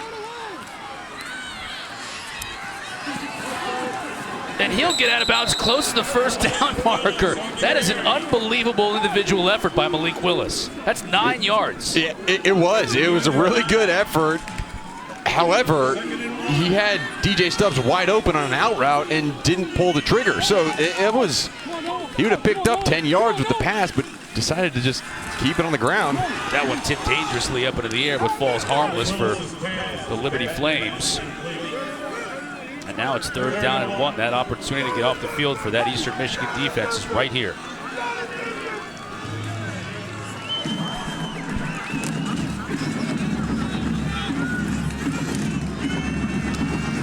You see Malik there, and you mentioned that. He's a Houdini back there. The problem is there's times where he doesn't have to be, and understanding those times. Now 3rd and 1, probably keep it on the ground, but last play was an unnecessary amount of scrambling. Green will carry, and he'll pick up the first down. You hear the pads popping down there. That's a good hit. We do have a flag on the play. Let's check it. If it is against Eastern, I'm sure Flames will take the yards.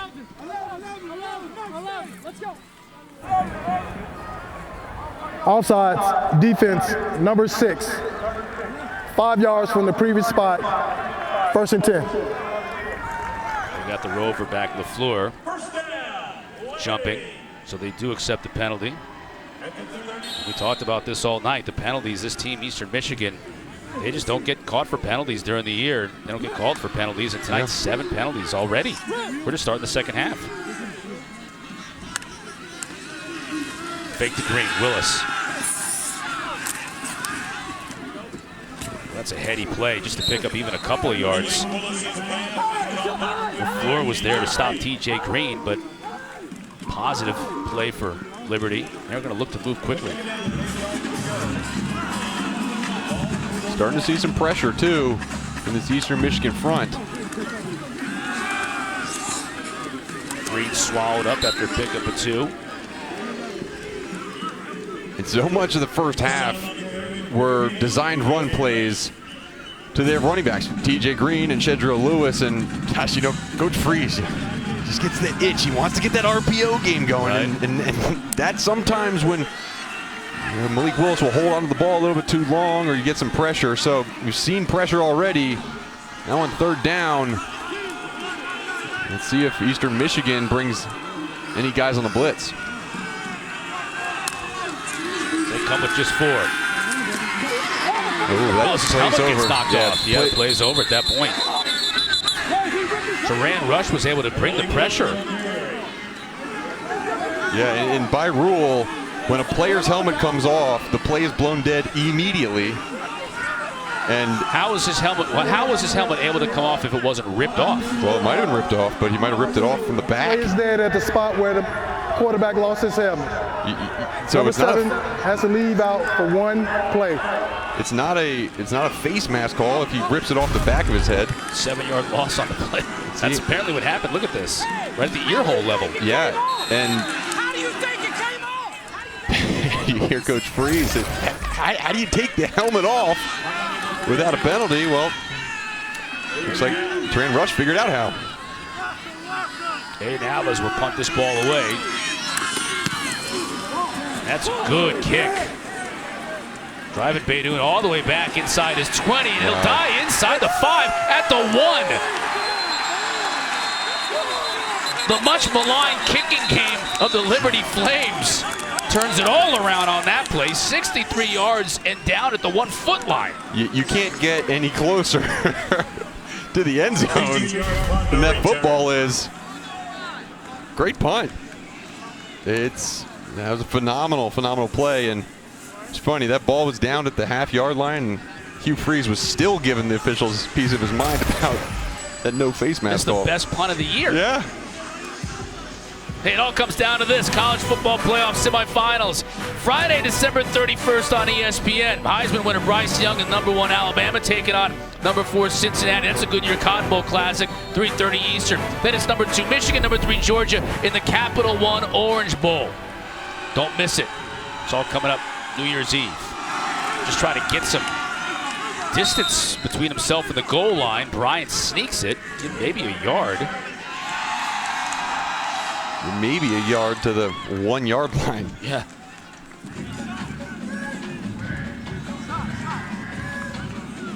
It's funny, when you look at percentages of scoring drives that take place inside the 5 yard line, they're so minimal that right now that you don't even worry about scoring on this drive for Eastern Michigan. You just want to get out of this end zone so you don't face a possibility of getting a punt blocked.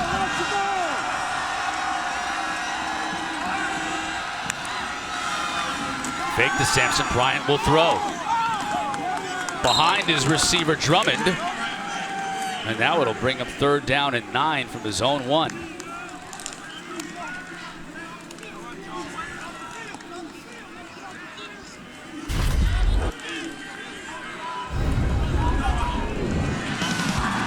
Yeah, and so one of the reasons why this defense has been so good and this offense has been so stagnant is because of how well this secondary for Liberty has tackled. And, you know, it's been a first half dominated by Liberty defense after that first drive downfield by Eastern Michigan, and now Eastern Michigan is in a hole on 3rd and 9. Just try to get a few more yards out. Bryant pressure coming, and just had to get rid of it. And that is, I mean, there's a good thing that he had a wide receiver, Dylan Drummond, just coming across the middle, because that was really close to being intentional grounding in the end zone, which would have resulted in a safety. That was just pin your ears back if you're this defense for Liberty. Yeah. Scott Simon's crew just come after him. Yeah, and you see from the right to the left, you see Drummond, and that's, you know. Lucky he didn't get a hold call in there as well. Saw a little tug of the jersey in the end zone. That's also a safety. Yeah, and you know. So if that was a very I think that should have been a safety, quite honestly. I mean, we're calling Eastern Michigan lucky that they're punting from the back of their own end zone, and that's a good kick. Good coverage by this Eagle unit as well. We talked about how good they are and sound in the kicking game, and they are just that. So they get themselves out of trouble, but they're still down big here in the 3rd quarter.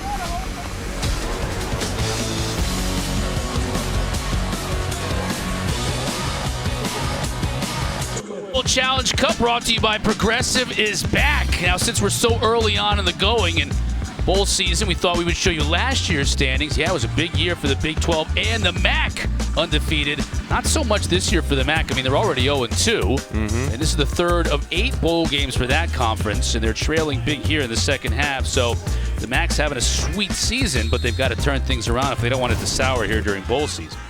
See those goose eggs at the bottom, too. Pac-12, ACC. Correct. Shedro, look at that speed on the corner. Gets the 1st down before being banged out by Brandon Benson. 17 yards.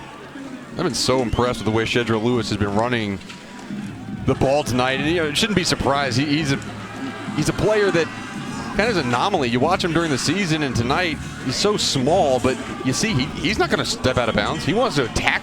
He's a violent runner, even at that small stature.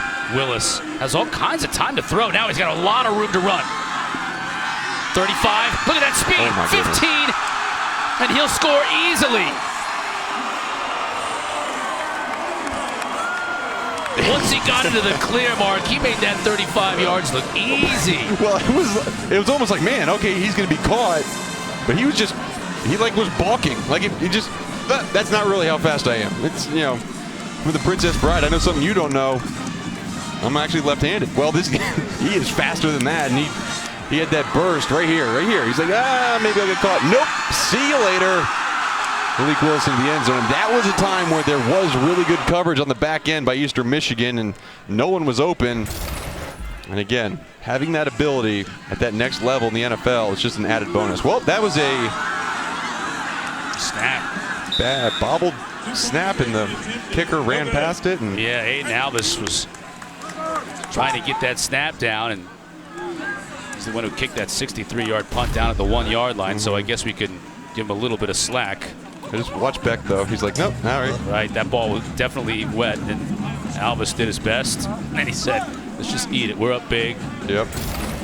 No reason to make a problem any worse. Yep, exactly right.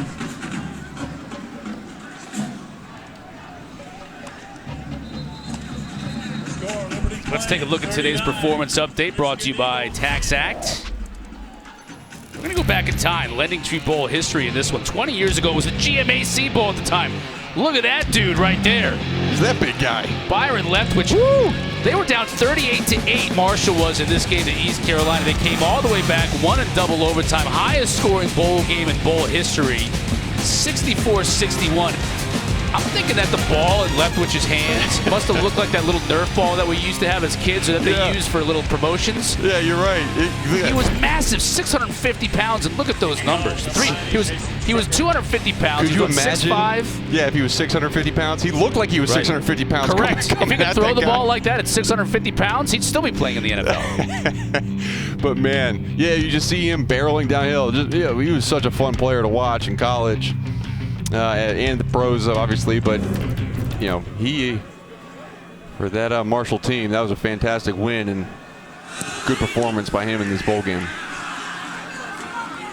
Baydoun will once again take the touchback, and Eastern Michigan, man, you know, you think about this game, it was nip and tuck for much of that first half. 19-10 game, still in it, and then it just got away from them in a hurry. Yeah, and it started with the turnover for a touchdown, that, you know, tipped pass that was returned for a touchdown, and really from that point on, it was, oh man, you know, I'm not sure if we're going to be able to hang with these guys. They did put another touchdown on the board and score, but it's been the big plays. Malik Willis has thrown for a bunch. Obviously, you saw his first touchdown in the first half was just a quick little 6-yard run, and that one was massive. 35 yards directly into the end zone, almost untouched. 5 plays, over 30 yards for Liberty. That's been the big story of this game. On the ground, that's Darius Boone carrying for Eastern Michigan. Good run on first down. That'll move the sticks. And Chris Crichton, what he's done with this Eastern Michigan team, I think regardless of the outcome of this game, you know, can't be, you know, overstated enough. He's turned this program around, and he has created a winning culture at Eastern Michigan. He's created continuity and stability in this program, and it shows. You know, 7 wins every year going to bowl games. It's pretty good. Baydoun on the receiving end there. You think about this team, Mark, Eastern Michigan. In the 35 years prior to his arrival, they had a winning percentage of 295. Right. In 35 years going back, and that includes a couple of really good years in the late 80s. Yeah, that's so they were just not a factor in college football. Since he's gotten here now, he's 500, right? Since after his first couple of years, he's 500. 4 bowl games now. He's beaten 3 Big Ten teams. It's just totally different in Ypsilanti. Yeah, it is. And guys love going there. They love him as a coach. I love him as a person. He's a fantastic guy to talk to. He has the right philosophy in terms of coaching. You know, we talked about the be different stuff, but he has these program goals, and his 5th program goal, he says, impact men. We have this opportunity to coach and guide these young men through these formative years of our life, and that's one of the pillars of this program. And you know, you see the guys who come back. We talked about Max Crosby, who come back because of what Coach Crichton has built at this Eastern Michigan program. 3rd down here for Ben Bryant. We'll give it to Sampson. He gets submarined after a pickup of maybe a yard. Rashad Harding was there to bring him down. We'll bring up 4th down, and We'll see what the mindset is here of Coach Creighton. Yeah, you know, it kind of feels like a what do you got to lose situation right now. Might as well try for it. Seems like Liberty is able to score from anywhere on the field, so see if we can get this one. Big boys in the game. Goal line set. Yeah, including Evans. Now we get a timeout. Coach Creighton wants to talk things over. 4th down and 3. We'll take a break with him. 8:46 left to go in this third quarter. All Flames. Eastern Michigan facing a 4th down when we come back.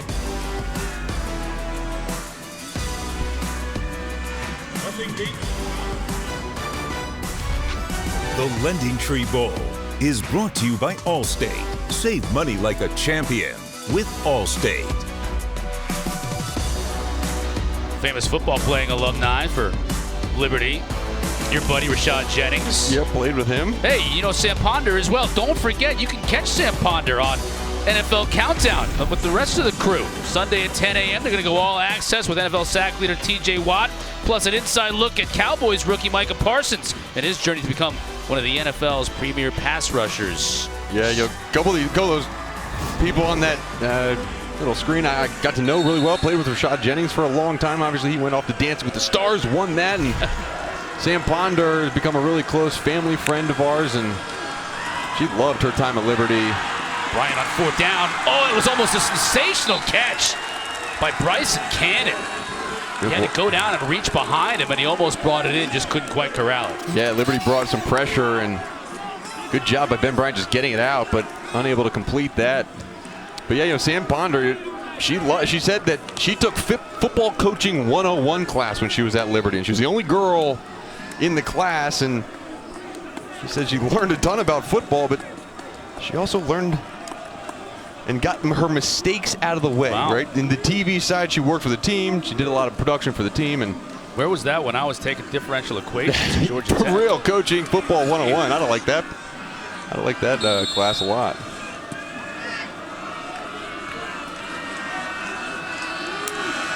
Now the Flames will look to work this clock a little bit. Willis out to Stubbs, trying to make a defender miss, and makes enough of a miss for long enough to get the 1st down.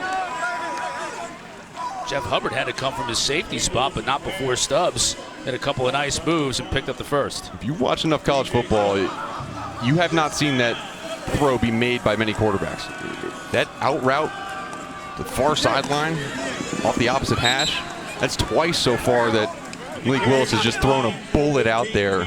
That just shows his arm strength. The pass reserved for Sundays most of the time, unless you got a guy like number 7 throwing the ball.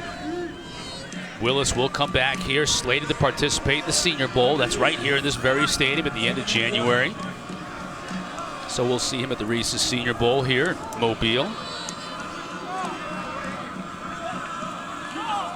As he gets ready for the NFL draft. It'd be fun to watch him throw the ball to some of those NFL quality wide receivers, too. Yeah. Willis now directing his receiver to go deep. Nice job defending on the play, trying to get it to Huntley, who's become kind of a big play guy. Considering he lines up in that tight end spot, he's 6'2", 240, but he can get downfield. Yeah, and he can run. He can run, and you know, there have been times where he hasn't been as efficient of a blocker, but he has been a good pass catcher, and one of the reasons why he's been targeted a few times today is because he is good with the football in his hands and the run after catch. Now 3rd and 10 for the Flames. Huntley comes in motion near side. Eastern Michigan showing pressure. Now they're backing back out of it. Cover 2. Tough handoff to Green. He was able to bring it in and get a minimal gain before Myrick brings him down. 4th down, and this is going to be a field goal situation here. So 43 yards. Braden Beck is going to give it a shot.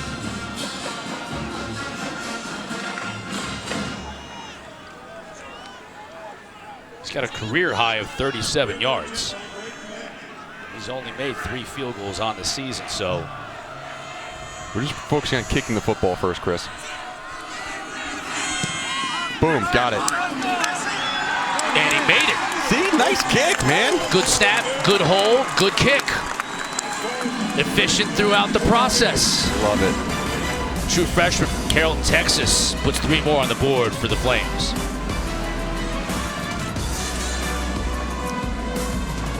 Thousands have been affected by southern and Midwest tornadoes. If you'd like to help, please visit redcross.org/ESPN to help the Red Cross respond and help people recover from those terrible disasters along here in the South and in the Midwest. And it's been a tough couple of weeks. Tennessee, Kentucky, Missouri. Give if you can. Jason Stricker will kick off for the Flames.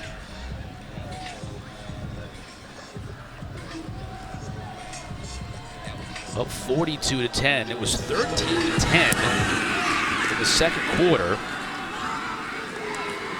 Platoon offers up the fair catch. 29 unanswered for the Flames, and they really put the hurt on Eastern Michigan at the end of that second quarter, Mark. And it was a situation where the Eagles were going to have to come out, get off the field on defense, which they did, but then the offense just hasn't been able to get going. No, they haven't. And this Liberty defense, I guess we haven't talked about them as much as we probably should. This is a team that, yes, they have a star-studded quarterback. However, it's been the defense that's been the best part of the team this year. And they've been so good in the secondary. We've mentioned that a few times, but they haven't been giving up very many rush yards at all, gotten pressure on quarterbacks. It's just really a well-rounded football team and well-rounded defense. And Boone with the carry, just give him a couple of yards. They came into this game 5th in the country in pass defense, giving up just 174 a game, 11th in total defense. Did a good job putting pressure on the quarterback, 33 sacks. Good job getting off the field on third down. They were 23rd in the country in third down defense. So the numbers pointed it out. Now, the last couple of games, they didn't do very well because the defense was constantly on the field and facing a short field. Isn't that the case? Right. And also, too, they played Army, right? Army was one of the teams that they played recently and actually held Army below their season rushing average. Right, but it's just a completely different type of offense that you have to face. And, Army was very physical team. And Liberty with a late bye week just wasn't fresh enough. Ending the season with 3 straight losses, Mark, at Ole Miss. They hung in there against Ole Miss. Ole Miss got a kind of a bigger lead, and Liberty tried to come back in that game. And then Louisiana just bamboozled them, 42-14, and then falling in that game, as you said, to Army to end the season. And they didn't have their bye week until after week 10 of the season. And talking to Coach Freeze, it's hard. It's hard on these players' bodies, and they were worn out. Bryant pressure on the edge. Trying to get it to Sampson. Knocked away nicely that time by Juwan Treadwell. Some defenses, they use their speed as a recovery mechanism. Like, okay, the ball broke through, however, we're fast enough to take them down. I really like what Liberty's been able to do, and Scott Simons, the defensive coordinator, uses their speed to attack, and it's not on the back end of terms of recovering, trying to get some guy down. So this is a attack defense. They're very good in coverage. They have a lot of confidence in their secondary. And you talked about that 174 yards they give up in the pass game. So far today, it's been 144, so they're right on track. Good kick from Julian. Fair catch made by DJ Stubbs. 47 yards on the punt, nothing on the return. So we talked a lot about Willis. How about this defense? Yeah, and we'll look at some of the big plays from the night. And this was one, too. You get the big running back up the middle, and that started it in terms of shutting down this offense. And then the coverage. This is a coverage play, not a sack, but a coverage stop for no gain. And then the tackles. It was tackling the wide receivers as soon as they catch the ball, not allowing any run after catch. And that's limited this Eastern Michigan offense to the point where they've been unable to do anything after those 10 points they scored early in the first quarter. Willis going to keep it. Showing that speed against slides down. Give him 8 yards on first down. Jalen's down on the field. Guys, the frustration for Eastern Michigan's offense is becoming very evident on the sideline. After they got stopped on that 4th down at the end of the first half, one of their linemen, Richard Bates, came off and kicked a chair, and Thomas Udokoya came over into him and just told him, we have to keep our heads on straight. We still have so much time to play in this game, so they're trying to get it together, but really quiet over here on the sideline, guys. Yeah, it's been a frustrating night. Not so for Shedro Lewis. He will not go out of bounds. No, he refused to. Refuses to. He's coming in, I mean, he's 5'8", 170 pounds, maybe. Started as a wide receiver here at Liberty, and then they moved him to tailback. He's having fun, too. He just did a spin move around his own lineman as he's walking back to the huddle. It's like when you see wannabe basketball players like me, like pretending to cross over as they're walking down the street. And he's getting more of an opportunity tonight because Josh Mack is opting not to play in this game, focusing on the NFL draft coming up. Give to Lewis. Good push by that offensive line. Another 7 yards.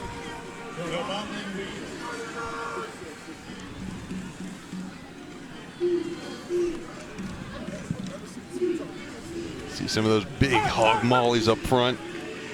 Their leader of the group, Thomas Sargent. This is his 60th consecutive game starting. Another former walk-on. You just, I mean, it's phenomenal. And they say, you know, he might not be the most talented guy that you would want at center, but he has the heart to make up for it. And this offensive line has answered the challenge. Dang, Lewis just popped in the secondary. Russell Fade hit him hard. He just bounced right off, shaking his head, saying, nah, I'm all right. There's a good shot of Sargent. You know, he's a leader on the team. You mentioned former walk-on. He already has his bachelor's degree in criminal justice and a master's in national security. So he's going to be leading the country one day. Willis stays behind the line of scrimmage to throw it downfield and just can't quite connect with Frith. What do you got, Jalen? You guys, Thomas Sargent, he sat down for an interview with the Liberty Creative Department, which is great, by the way. Y'all should check them out. But he was saying that at the end of his senior year, he had no offers, and he was getting really worried. So when he came onto Liberty's campus, he said, I knew that I wanted to play at Liberty. He walked on, and now he's making an impact. Yeah, big-time impact. 60 starts later. Obviously the leader of that offensive line that had, you know, taken a little bit of gruff over these last few weeks coming into this game, and 50 sacks allowed on the year. And the offensive line coach coming out saying, hey, that's not all on the offensive line, which it never is. But I think this is a big game for that offensive line, and here goes Green again, another big play. He gets pushed out of bounds after a long run, and these two running backs are getting chunk plays now here in the second half. 34 yards tacked on to TJ Green's night. Not even close to being done as this Flames offense, they're going to want to try and run the clock out as much as they can on the ground. Here's Green inside the 5, down to about the 3. Another big hole at the middle. Again, you know, you don't have your usual starting running back in this game. Okay, so you got the next man up, and tell you what, both Shedro and TJ Green. TJ's looking over like, give me the ball. Yeah, right. He's like, I've got us down here. 218 yards rushing so far for Liberty on the day. Fake to Green.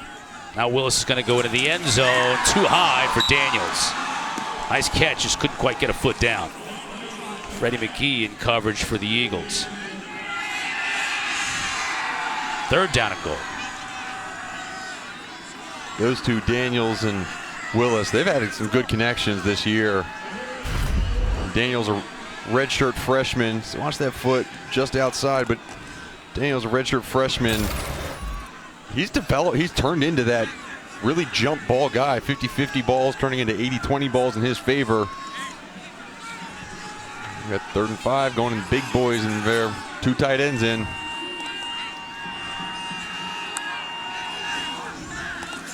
Willis will roll the pocket into the end zone. Caught for the score. Tamario Douglas just brought it in before the defender got to him, and the Flames increased their lead. Dancing in the light show we got going on here. And the amount of time that it takes for the ball to leave Malik Willis's hand and get to the wide receiver is remarkable. I mean, that ball is zipped in there, and the focus and concentration by Douglas to pull that one in for a touchdown, that's really good.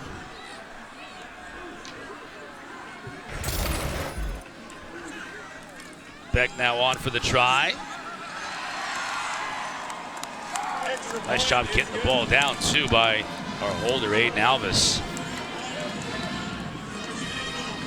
Willis now 5 touchdowns responsible for on the night, 3 through the air, 2 on the ground. Mark, you mentioned how he didn't want to go out after losing that Army game and losing 3 straight to end the year for Liberty. Well, he's making a showing here tonight in what will presumably be his final game in a Liberty uniform. Yep. Yep, it shall be. And great job. It's just been really good work by Hugh Freeze as well. Hugh Freeze, he talked to us and he said that really he puts those last 3 losses on him. He goes, I didn't do a good enough job of getting our team ready to play. And he said, quite frankly, I didn't do a good enough job of allowing Malik Willis, our best player, to play his best football. And he said that stuff that hopefully I'm going to change that over this bowl week and these bowl practices, and whatever he did, it's been showing because this team has been ready to play, that's for sure.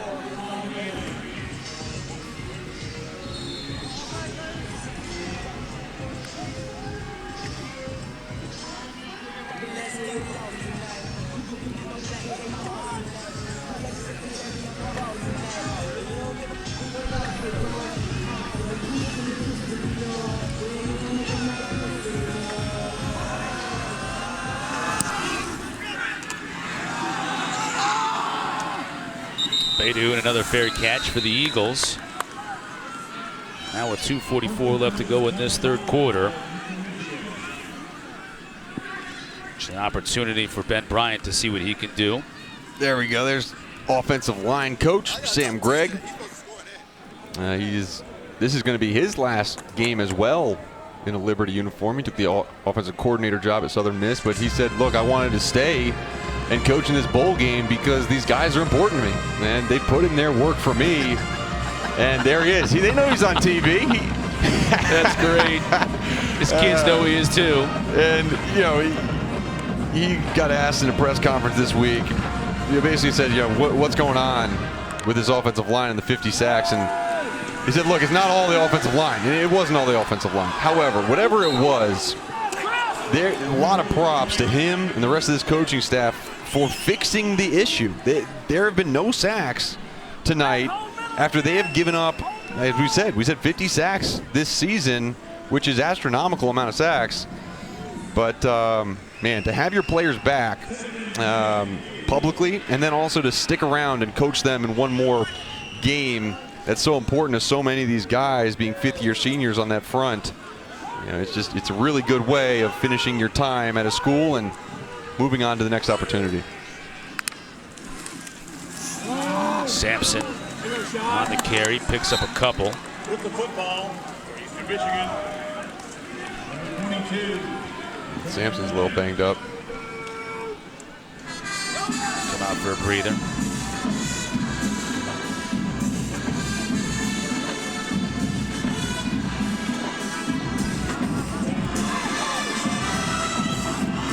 DJ Smith, freshman, comes in.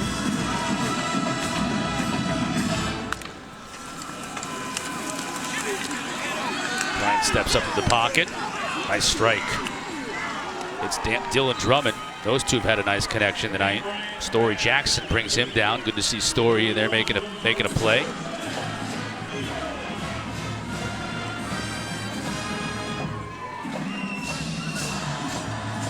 Story, the leading tackler on this team, gone through a rough couple of weeks.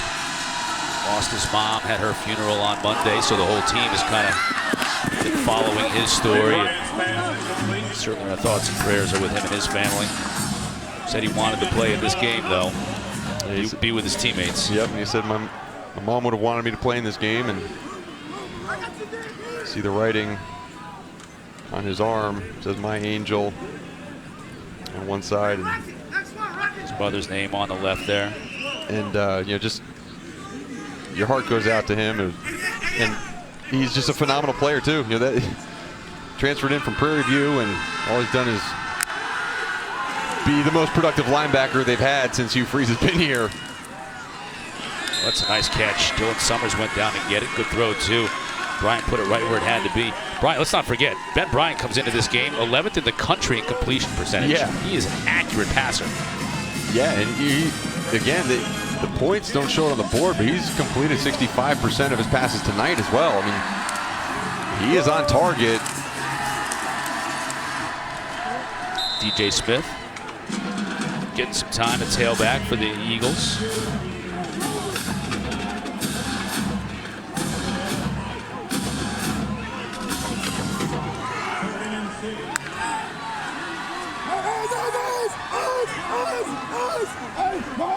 Alerting pass on Liberty's sideline. The coaches are saying, pass, it's pass, it's pass.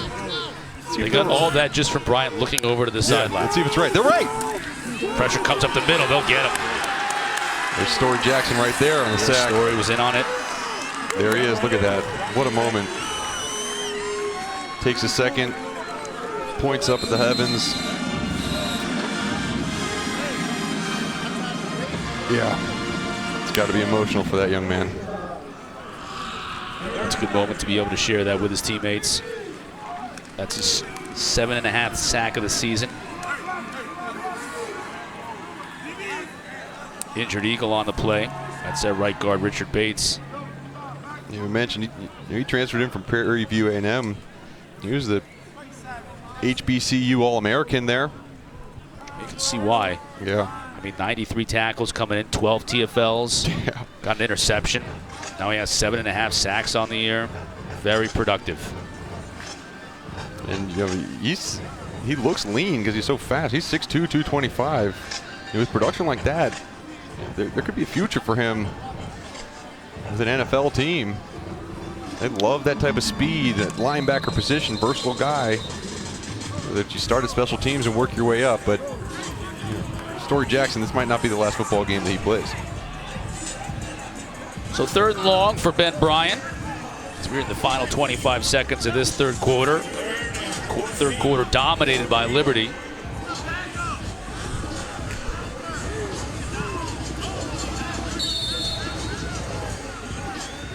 But Bryant and this Eagle team once again in flame territory. Can they make anything out of it? Time to throw. Strike. Good ball.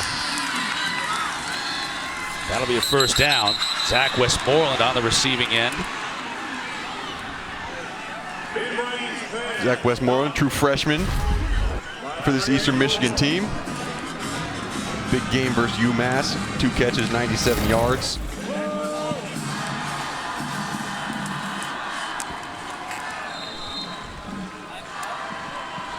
DJ Smith spinning his way.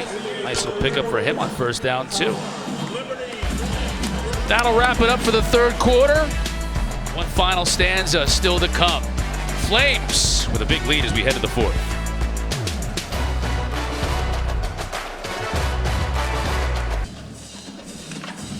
Start of the fourth quarter here in the LendingTree Bowl.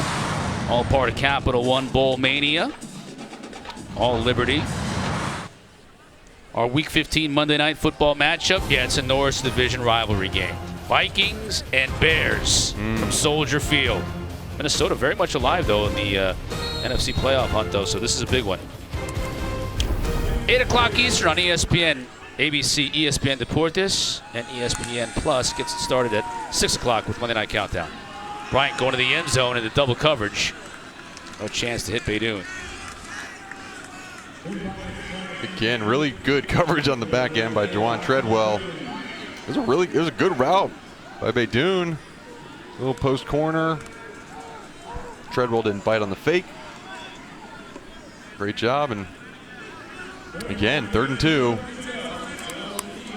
It's so hard to get the ball in the end zone for Eastern Michigan.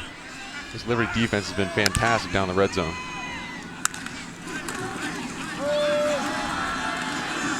They stop him short.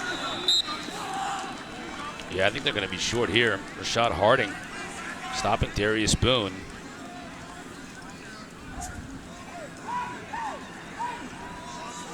Pretty obvious what Coach Creighton is going to do here. Yep. Rashad Harding, another guy who transferred in. They're looking for linebackers and found him in the transfer portal. We already talked about Story Jackson, Rashad Harding, kind of the bigger thumper in the middle. Getting the big quarterback in the transfer portal too. We'll talk about that in a little bit. But first is 4th down. Ooh, wow, knifing in from the outside to stop Boone. That was Story Jackson. Yep.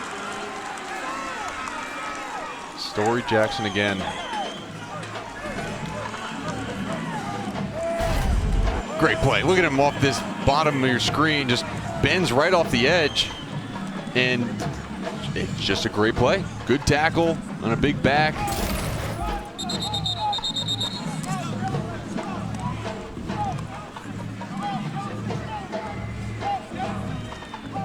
An emotional day for Story Jackson. The Flames 14 minutes and 11 seconds away from an emotional and a much needed win. Yeah. Losing their last 3 games coming into this bowl game. And Liberty now joining, if they can get this win, they'll join App State as the only team to win bowl games in their first 3 years that are eligible for bowl games at the FBS level. Troy Henderson now getting a chance to carry the football. Oh, smacked out of bounds at the 21. Staff over there wants a targeting call. You can hear it on the boom mic, and they're going to get it. They want it. It's not targeting. Guy just hit the dude. Brandon Benson. Let him have it.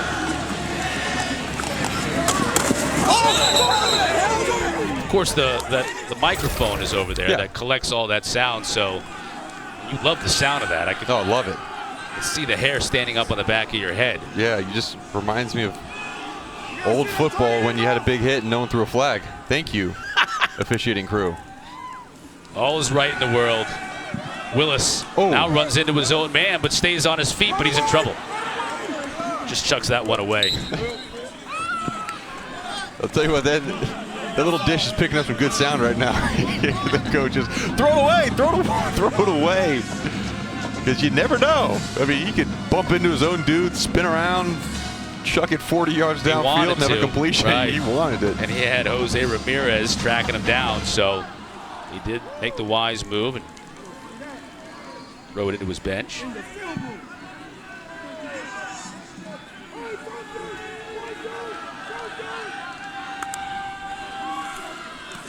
Third down for Willis. Can he get it with his legs? Flag down. He does. Look at this run. Gosh. Now bouncing it outside again. Gets a block, but runs out of bounds at about the 31. This may be coming back. 15 yards on the scramble. Let's check the marker.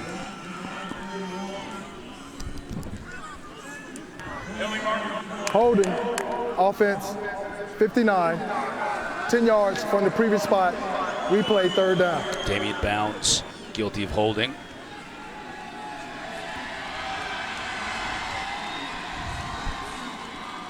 You mentioned that extension that Hugh Freeze signed through 2028. To the goal. Replay, 3rd down. They make about, on average, about just a little over $4 million a year. And we talked to us earlier in the week, said there were times as a coach when you'd be picking up the phone every time a job came open, you're trying to get it. He says he's just not in that spot anymore. He's happy where he is. If somebody comes calling, fine, but he's happy doing what he's doing right now at Liberty. Yeah, and you got the sense it didn't really have as much to do with the $4.5 million a year as it was the right fit, and he really likes it here, and that was the money became a byproduct of that, and that throw was ridiculous. Shaw made the catch, but he's out of bounds when he bobbled it once and then made the catch, but he was already on the chalk on the white, so it'll go as a long and really impressive incomplete pass. Yeah. But Willis is going on to the NFL now as we take another look. Look at that should have been caught, and that should have been a 1st down. Right. And there were 2 defenders within 2 yards of the guy. I mean, that ball couldn't have been any more perfect. And we've seen Willis a couple high balls early in the game, and maybe a couple off target, but that's the majority of his throws were like that. And that's good. Another good kick by Alvis, driving Paydoon all the way back to his 34. Now what could he do?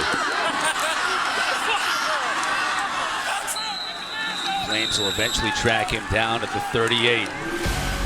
60 yards on the kick by Alvis. Impressive. All Flames.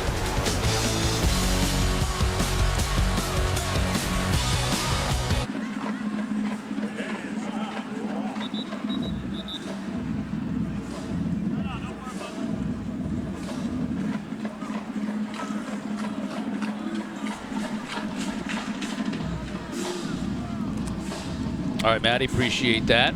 Capital One Bowl Mania continues. Big Saturday today. Games on Monday and Tuesday as well, so don't forget to check it out as we've kicked this season off in earnest. That kid, he was out there, saw him going through his fake read progressions, giving little pump fakes in the stands. Future quarterback right there. Job opening at Liberty next year. Bryant just overshoots his intended receiver. That was Bryson Cannon. Now, the signing day was just a couple of days ago, Mark, and Charlie Brewer was a transfer from Utah, transferring into Liberty here, so he'll have every opportunity to win the starting job next year. Yeah, and it's going to be interesting. Kaden Slater, he's also there. He was at Tennessee, dismissed from Tennessee, and transferred into Liberty, so he's going to be competing for that starting spot. Jonathan Bennett, who we may see before the end of this game, also in the mix. And Nate Hampton. They got 4 quality guys that are going to be competing for that spot next year. And I think it was a pretty good signing day. Quite honestly, they needed some wide receiver length. They got Caleb Sneed. They signed him. He's a 6'4" wide receiver out of Campbell, and 1,000-yard receiver this year. And Coach Freeze was impressed with him when they played Campbell earlier in the year, and was like, that guy, if he's on the market, let's get him. So they got some tight ends and some offensive linemen. So this transfer market, it's really been beneficial for Liberty. Bryant now chased out of the pocket. He's the one who's really been running for his life all game long. It hasn't been Malik Willis. It's been Bryant who they've really been able to put pressure on. Yeah, it was Christian Zachary, number 77, who got back there. And you're right. Part of the problem is that they can't stick with what they want to do. Talking about Eastern Michigan offensively, they want to run the ball. They want to pound it. They want to control the clock. The problem is that Liberty scored so fast in the opening half. I mean, there was a time where Eastern Michigan had run about 30 plays and Liberty had only 9, but they were still in the lead. Right. 3 sacks for that Liberty defense. Part of a big-time effort on this night. All Flames here in the 4th.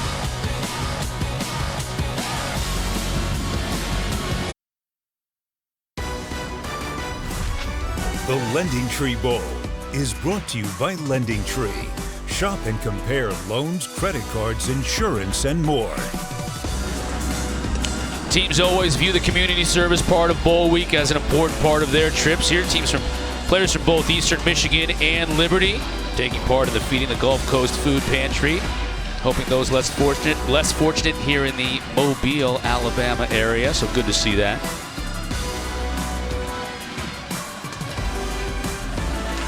Flame fans will be glad to see Jonathan Bennett at quarterback now. Malik Willis, he'll turn his attention to the NFL, and now an opportunity to see who might be your starting quarterback next year in Jonathan Bennett. And he'll throw deep on first down and has a receiver wide open. Wow. That's Kevin Shaw. Wow. He'll score. Bennett just threw up the, yes, I did it. That was easy. Wow. What a play. I'm going to want to see number 7's reaction when Jonathan Bennett gets to the sideline. Oh, man, that was 64 yards. That was awesome. That was awesome. I love the play call, too, right? He's in there for the first play. You want to get him some experience. Let's throw the ball deep. And it was perfect. It was a perfect throw. Well, he's going to have a pretty good QBR after You're that. right.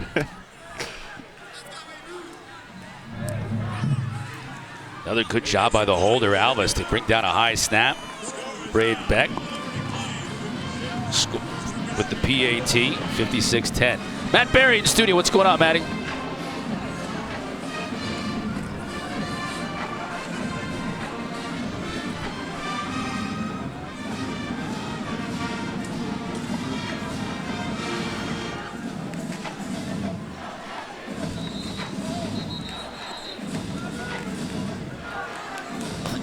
No question about that. It's 56-10 right now. Liberty on top. The Flames are well on their way to etching their 3rd straight bowl W, and those fans will be happy. Their trip to Mobile was a success. Endured all the weather, the rain, the lightning delays earlier. Looks like a couple of those dudes might have gotten struck by lightning earlier. Liberty fans happy about their performance tonight, what they've seen. Eastern Michigan, they'll have to wait another year for their first bowl win since 1987, but this program's in pretty good shape right now. You missed it, but one of the guys was holding up a yellow sign that said Waffle House on it. I think that was for you. I don't know. They must know how much you love Waffle House. Don't think I didn't go there this morning and won't be hitting that Waffle House again before I go to the airport tomorrow. It is 24/7. Fun fact about Chris Cotter. Any city that we go to and call a game, if there is a Waffle House, he will be in that Waffle House. Baydoun on the return. Flag down as he's going to make something big happen here. Outside, he's got one man to beat, and he'll beat him. Baydoun scores. Now we got a flag, 2 of them actually way back here inside the 30. It's 95 yards if it stands. I'm not sure it will.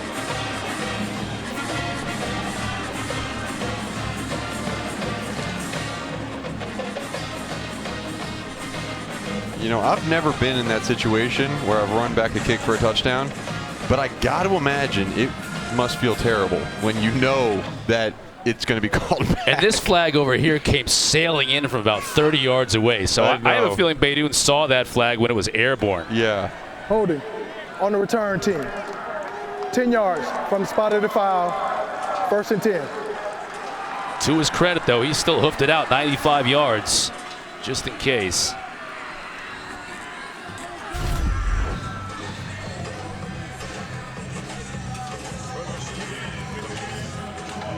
I don't know, man. See, there's the flag. You know, Baydoun saw that flag, but that's got to be it right there, I guess. There's the second one. Yeah, the second one kind of grabbed the kicker, trying to make a tackle. I think that the first flag was. Yeah, the first flag was already out before that one came, so it was earlier on, and that's a tough break right there, I think. Maybe we missed it. Maybe it was behind the play. Yeah. Yeah, we're going to give the officials credit because they're not calling all these. Not throwing as many flags on big hits, so we'll let them get away with that. Now we get a chance to see Preston Hutchinson. Beginning of the year, he and Bryant were kind of sharing time, splitting time until really through the 3rd game of the year. Well, I mean, Hutchinson, he was the MVP of the team last year. Yeah. We talked to Coach Creighton about just kind of how difficult that conversation was. You know, they needed to bring in another quarterback. You got to have 2 quarterbacks because you never know what's going to happen with injuries. So Ben Bryant comes from Cincinnati. You know, Desmond Ridder was going back to Cincinnati, so he knew he wasn't going to play. Wanted another option, and you know, it was a battle through camp, and it came down to coach having to make that decision to sit his MVP, and what he said was one of the best people he has ever been around. And it was a hard decision. Story Jackson is going to be guilty of a targeting. Yeah, this may be targeting here. It will at least be a personal foul, maybe late. Might be targeting. Let's see what the officials say. Yeah, it's going to be a defenseless receiver, so.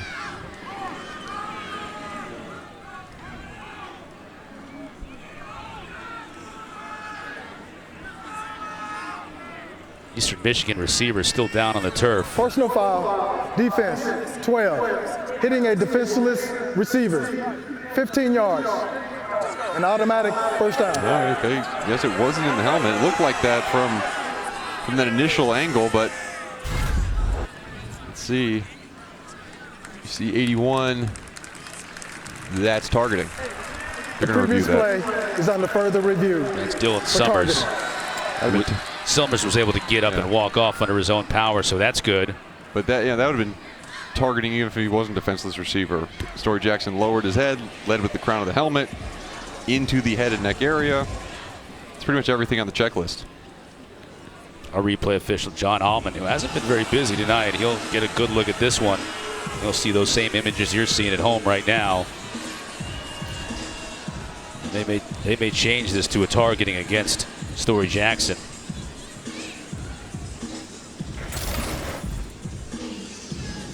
There you see Hugh Freeze and Story having a word with each other.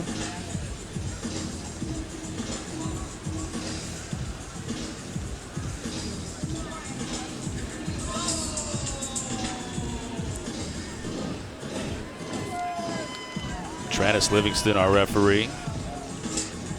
He has had a busy night tonight. Consulting with John Almond, our replay official. Now let's get the word.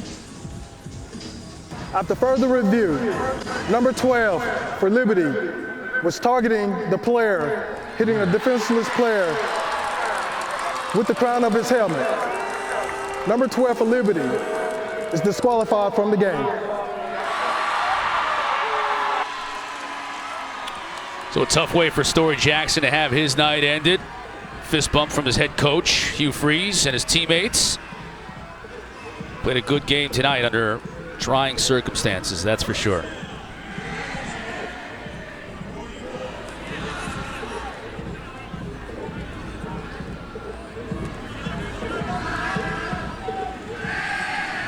And Story Jackson, unlike previous years, Mark, will be able to stay on the sideline with his teammates even after getting ejected from the game. So I think that, especially here in a bowl game, I think that's a pretty cool thing to be able to do that. Yeah, it was kind of silly last, it's like, what's the guy going to do from the sideline? He's just with his team rather than sitting in the locker room by himself. And that ball came out late, but the runner was down. Yeah, Preston Hutchinson kept it. He got clobbered from behind. The ball did come out, but the officials are ruling him down. The general, Javon Scruggs, on the tackle. Jackson's night had 9 tackles, half sack, tackle for loss. And it's going to be part of another W here in a bowl game for Liberty. Hutchinson, it looked like Hutchinson thought he was playing for Wake Forest there, but that delayed mesh point. The long ride. Right, almost I don't have the ball. Yeah, you do. I see you with the ball right now. It's almost a Jedi mind trick thing. There you go. Were you a big Star Wars guy? I was. I mean, it's my wheelhouse. I figured. Age-wise. Yeah. I got back into it. I took one off season and banged through all of them just because, get a refresher. I'd seen them all when I was younger, but... So the first 3 are different. Yeah. You might say you like 1 or 2 of the later ones, but to me the first 3 they're so groundbreaking. Yeah. Ahmad Walker on the tackle.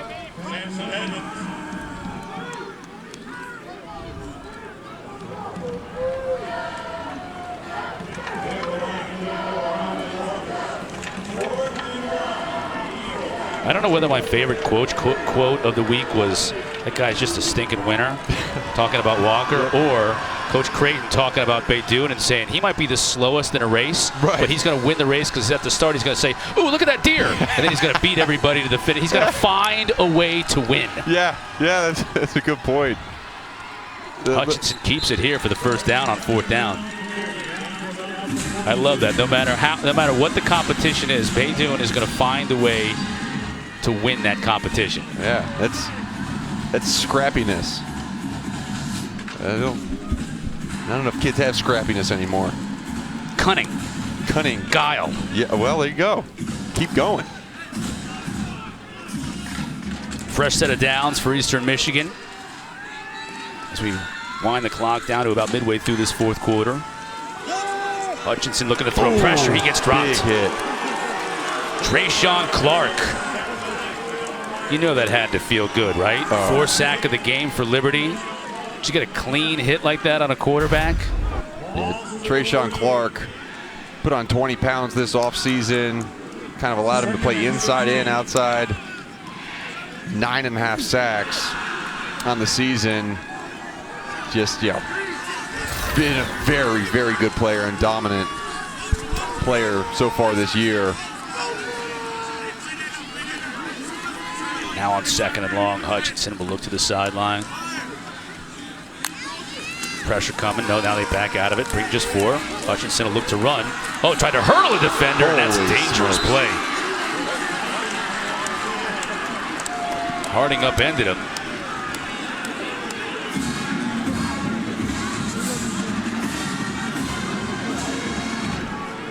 pick up a 5 yards in a spectacular way. Now 3rd down and about 11.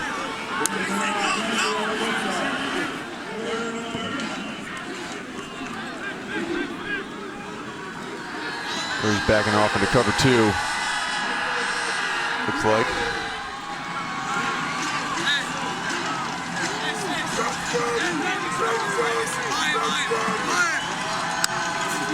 Again, the Flames bring just 4. Hutchinson, that's a nice pass. Hits Baydoun.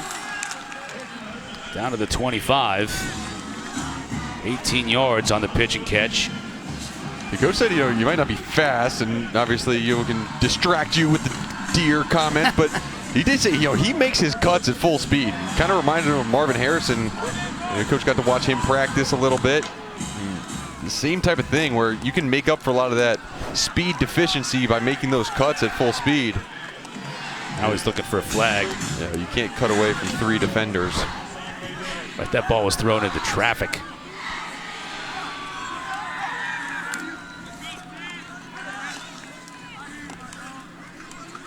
There's the general. Javon Scruggs, love that nickname.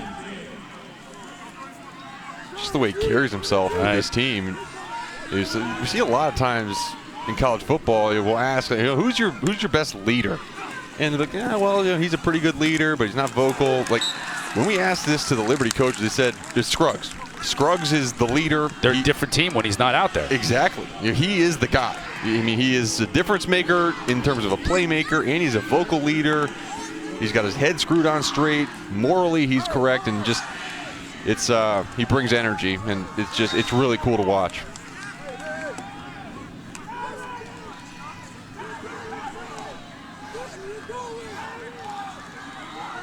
Third down and 10 now for Hutchinson and the Eagles.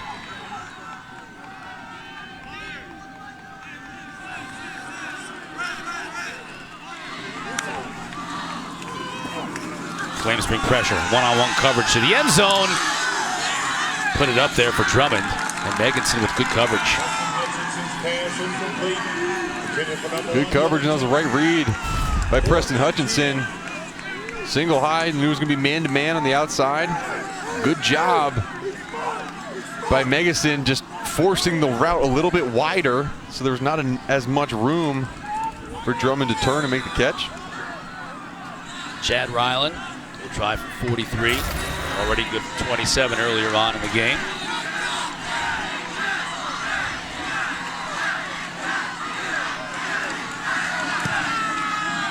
Good snap, good hold, good kick. 18 in a row for Chad Ryland.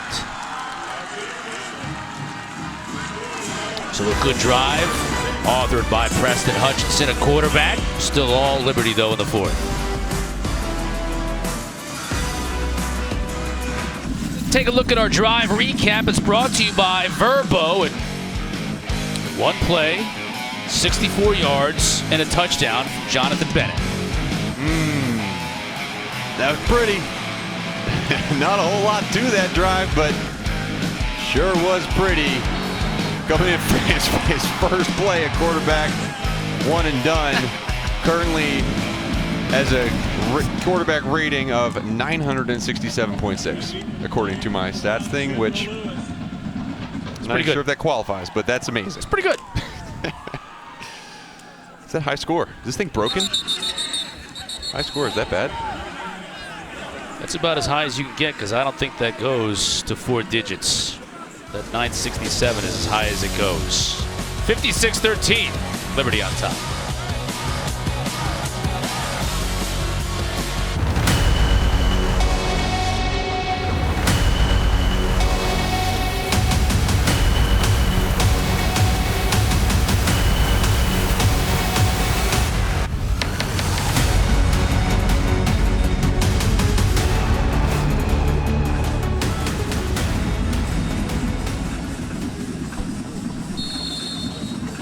.26 left to go in this one. Jonathan Bennett back at quarterback. Looking to run some clock. Troy Henderson. Don't forget, coming up next, we're going to cap off our bowl quadruple header on the day. 23rd ranked Raging Cajuns of Louisiana taking on the Thundering Herd from Marshall in the R&L Carriers New Orleans Bowl. It's on ESPN, on the ESPN app. Coming up next. Just never ends during Capital One Bowl Mania. That place is going to be rocking. I mean, it's a party every night, and then you throw in the fact that you got the Cajuns in there. I mean, and the time of the game start, like they've already had a party. That is correct. It's already been a party on Bourbon Street, and now just let's walk on into the stadium. Fake to Henderson. Oh, that ball's intercepted. That might be 6. That's going to do damage to his rating. Jeff Hubbard is going to score.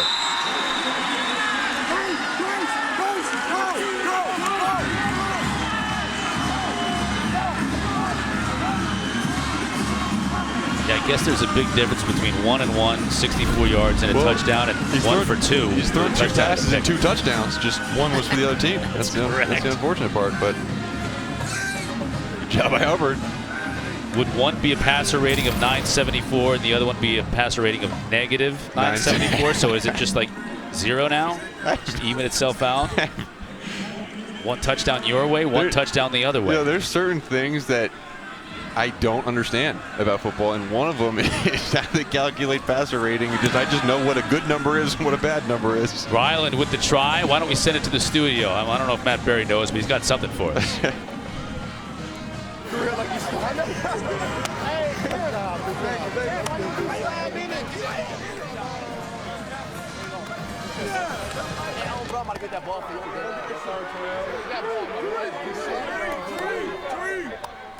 You ain't do no slime shit, man. Whenever our game is over, that may be a little while here.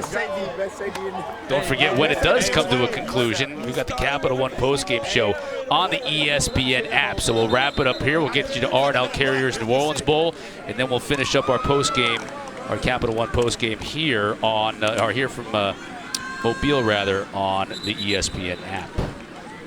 Jalen will interview the MVP. That has been announced as Malik Willis.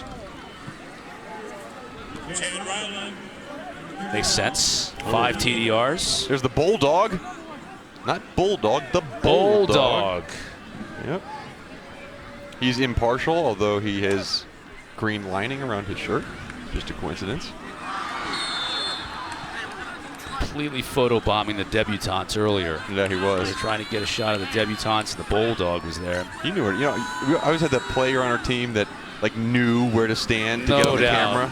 It's like, oh, knew when that red light was coming on. Yeah, it's like, why is he always by the coach? A little FaceTime. Stubbs tripped up on the return. Well, it's been a great couple of years here for Malik Willis, and he'll wrap it up with a Player of the Game honor here at the LendingTree Bowl. Yeah, and he's been phenomenal for this Liberty Flame team. They kind of one of the first ranked seasons last year. Remember Hugh Freeze? He took that picture of their ranking and hung it up in a picture frame in his office. He said, my kids are going to be able to see that one day, and a lot of it is because of that man right there, number 7, Malik Willis. And you know, he had another really good day today. And really from now on, you know, yes, he's going to compete in the Senior Bowl, but all the evaluation by scouts, it's all from the neck up. It's going to be how can he mentally prepare for the Senior Bowl? How can he continue to sustain and work and learn this football? And you see right there his stats. Capital One Player of the Game, Malik Willis, 289 total yards, 5 touchdowns. 2 of those were on the ground. Caden Salter, you mentioned his name earlier when talking about quarterbacks that'll compete for the starting job next year in there, and Henderson takes this one for a first down. Give him 13 on the ground.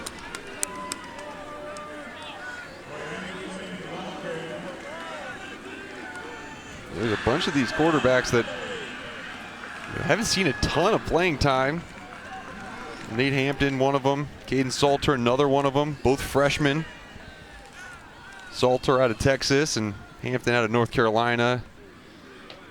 And then obviously you have Jonathan Bennett, redshirt sophomore, out of South Carolina. So you got a bunch of those guys who are going to be competing with Charlie Brewer to find out who's going to be that guy to replace number 7 next year. Salter here showing that speed and quickness, and will to stay in bounds, pick up an extra couple of yards, and keep that clock rolling. And quarterback on carry. 86, 2nd and 4. There's Sam Gregg, the offensive line coach, mentioned that he's taking that offensive coordinator job at Southern Miss next year. 527 yards of total offense, including 232 on the ground, Mark. That'll make him smile. I mean, this has been the best performance by this offensive line all year, and not just in the sacks, but they've opened up massive running lanes for these running backs, and they've been aggressive, and they've played a lot of this year a little bit passive, and they answered the call. Jalen, what do you got? Guys, I saw Coach Gregg sitting on the sideline all by his lonesome, and I went over to him and I said, "You taking it all in right now?" And he said, "Yeah, absolutely. I'm just taking it all in. I'm so proud of these guys." Yeah, it's pretty cool, and for good reason.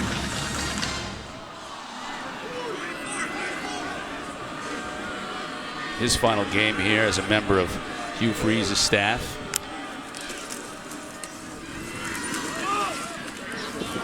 Ooh. It's a big hit taken by Caden Salter.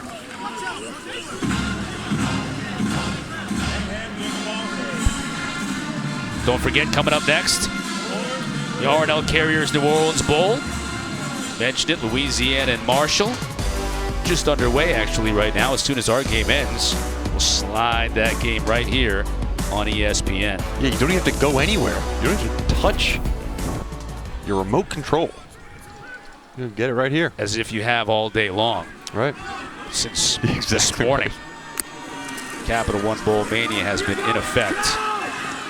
Salter under all kinds of trouble, and Jose Ramirez gets another sack. That's his 7th of the year. Matt Berry, what do you got?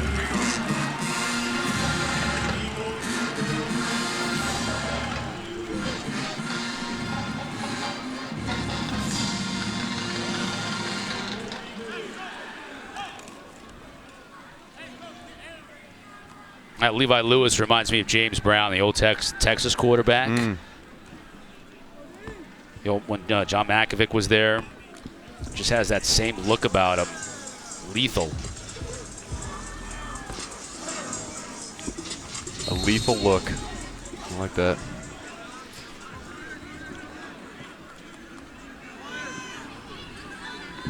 Hutchinson back in for EMU. As they'll begin this drive in Flames territory. Good cut. Good run by Moss. Ooh, that didn't look good on his knee. That was a hard hit. Oh, it bounced up good, though. Well, that's good. 14 yards for Moss. Is that true freshman out of Noonan, Georgia?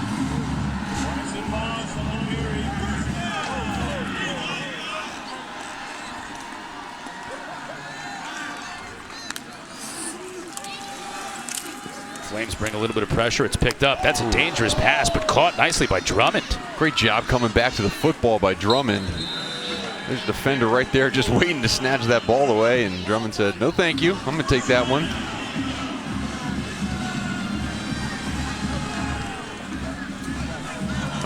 Might get one more play in before this one's over.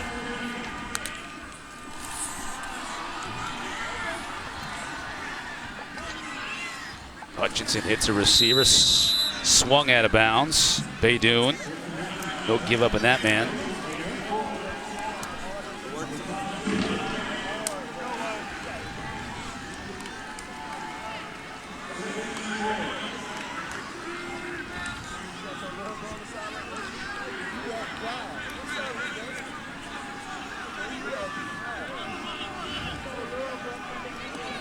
Time for one, maybe one more play.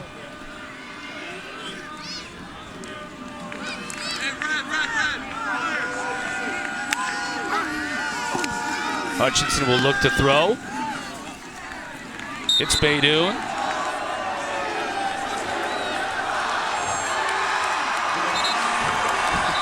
Coach Gregg gets a Gatorade bath, along with Hugh Freeze. And the Liberty Flames can celebrate their 3rd straight bowl victory, 56-20 over Eastern Michigan. For Mark Hertzlich, Jalen Johnson, and our entire ESPN crew, I'm Chris Cotter. The R&L Carriers New Orleans Bowl is next.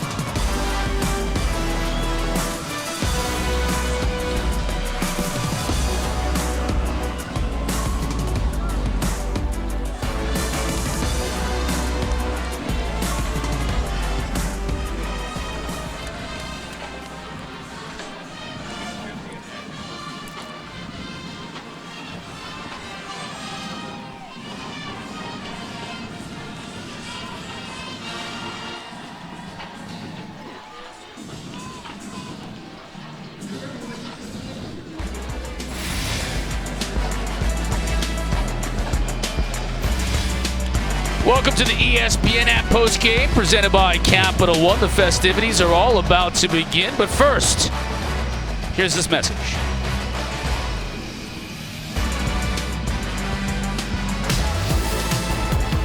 Some things can't be tried at home. Where next? With Capital One, the possibilities are unlimited. Introducing Venture X, our new class of travel card. Earn 10x miles on hotels and 5x miles on flights booked through Capital One Travel, plus receive premium travel benefits like access to over 1,300 airport lounges. Find your where next with Venture X. What's in your 56-20, our final score here in Mobile. Malik Willis all smiles, as is Hugh Freeze. Photo ops, Mark. I tell you what, this was an impressive performance by Liberty. This was nip and tuck in the first half, and then Liberty went on a run and put this one away at the end of that second quarter. Yeah, and it was put away, very nicely. And this is a really good performance by Liberty, and Hugh Freeze did an outstanding job of coaching. Corrected a lot of things that they had not done well towards the end of the season. And it was a great performance, a dominating performance, 56-20 win by Liberty. And what does it say about this Flames program looking forward? Malik Willis, we're going to talk about him in a second, but presumably off to the NFL in a career there. But this program, they're on solid footing right now to be able to go to bowl games in the future, aren't they? Yeah, they're on solid footing. They got some continuity now and some commitment by Hugh Freeze with his contract extension, and it's helped with the recruiting. When you know a coach is going to be there and a successful coach at that, it helps bring in recruits and transfers, and this is a team that, again, they're going to just build off this bowl win in this season. Let's take a look at our Capital One rewarding performance. It is Malik Willis in his final game with the Liberty Flames. 5 touchdowns, 2 of them on the ground, 3 of them through the air. Yeah, 231 yards through the air, and he got started early. He had some big, deep passes. That was it's too easy running the ball in, and then had a big 35-yard touchdown run, which you see right here. He did it in the air, on the ground. It was prototypical encapsulation of what Malik Willis has done since he put on this Flames jersey, and what a fitting way for him to leave and take that jersey off with the MVP performance. Big part of this Liberty team in terms of their ascension to FBS and doing that successfully. That is not an easy transition to make, and it's a team, Mark, that is an independent. They'll be moving to Conference USA in a couple of years, but they're having to play some tough teams out of conference, teams in the ACC, teams in the SEC, and yet they're able to compete with those teams and even get some wins. And Malik Willis was a big part of that over these last couple of years. I think back to the Virginia Tech game that you and I called last year, huge upset win on the road. Malik Willis is that elite kind of player that helps you get those wins. Yeah, he is, and he also helps you bring people in and put your school on the map. I mean, there's, I'm sure, a lot of football fans who didn't know the school Liberty before Malik Willis and Hugh Freeze got here. And now it's a common name where you say, oh no, our team's playing Liberty this week. This is going to be a problem. And that's what Hugh Freeze is hoping for. He really says, okay, this recruiting class and one more, and we're going to be in that top echelon of that non-Power 5 school. And they are on their way. And today was a phenomenal showing versus a MAC team that was very good this year. Yeah, Ian McCann, you think about the athletic director, and Hugh Freeze has said it on a number of occasions, even when we've spoken to him over the last couple of years. He's got the vision. Yeah. He's been able to put together a budget that's similar to ACC schools. They just renovated their stadium recently. So you've got an AD who's supporting basketball and other sport, basketball and football and some of the other major sports, and is willing to put the finances behind it. Yeah, and that's important because, you know, sometimes you do have a program that has a flash in the pan, a couple good years, but really there's not a backing from the school or really not an allowance from the school for it to grow. That's not the case with Liberty. And Hugh Freeze has got the job, and he's got support from everybody up top. Jalen Johnson is standing by with the trophy presentation. Jalen, take it away. Well, thank you guys all for coming out and dealing with the rain, and thank you for the fans at home for watching. And we want to say thank you to Eastern Michigan and congratulations on a great season and congratulations on tonight. Yes, give it up for Eastern Michigan, y'all. Okay, so the moment that you guys have all been waiting for, to present the Lending Bowl trophy, we have the president of the LendingTree Bowl, Mr. Jerry Silverstein. Thank you very much. On behalf of the LendingTree Bowl and all of its participants and staff, we'd like to congratulate Coach Hugh Freeze on what a wonderful victory tonight. Thank you, Coach.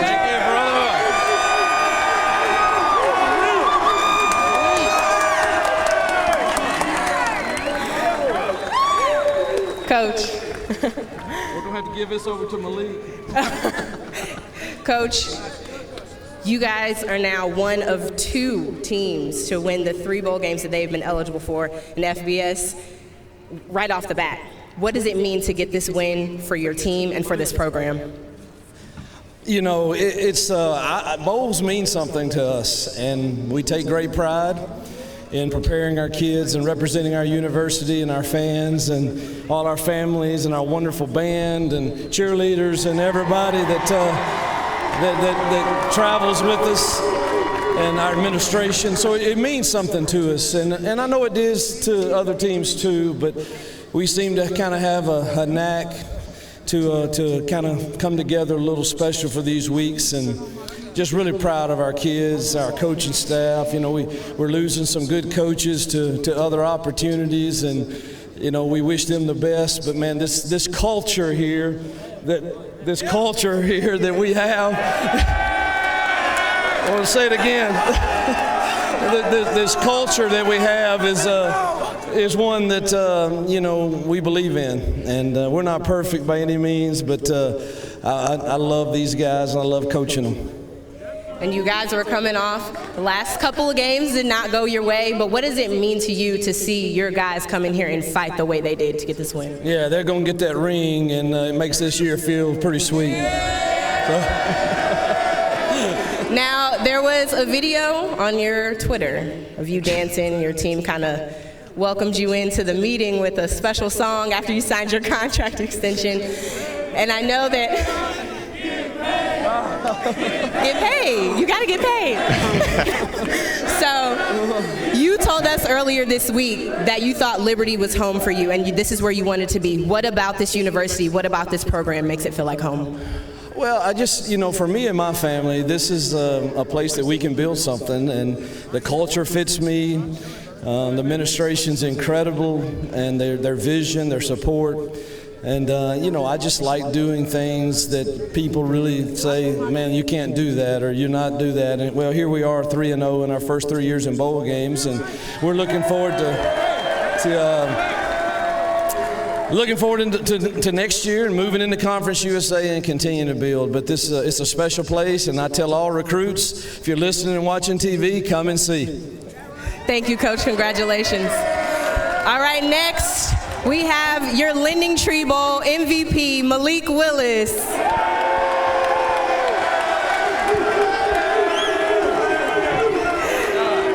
Malik, congratulations. Earlier this week, you said that you wanted to come into this game because you didn't want to finish on a loss. You wanted to come and you wanted to play this game. What does it mean to get this win with your brothers?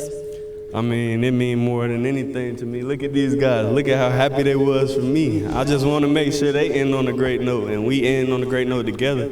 I mean, we was blessed with another opportunity to go out there and play, and I'm just glad we did what we did. Now give it up. You get out of some of the craziest situations I have ever seen on the football field. What goes through your mind when you're on the field? How do you play as free as you do? I don't be thinking. I don't. I just let God play through me and just try to glorify Him with our, you feel me? Yeah. Now, you have a big next step in your life coming up, new chapters, but I want you to focus right now on what this time at Liberty has meant to you. I mean, look at all these smiling faces. I get to be a part of that, you know what I'm saying? And I came from where I wasn't in a situation where I was as important as I am here. And I'm just grateful that they put me in that position and allowed me to help them in this program. Congratulations, Malik. Thank you so much. Okay, so now we also have some more awards, y'all. So we have the most valuable player on offense. Can I get a drum roll? TJ Green.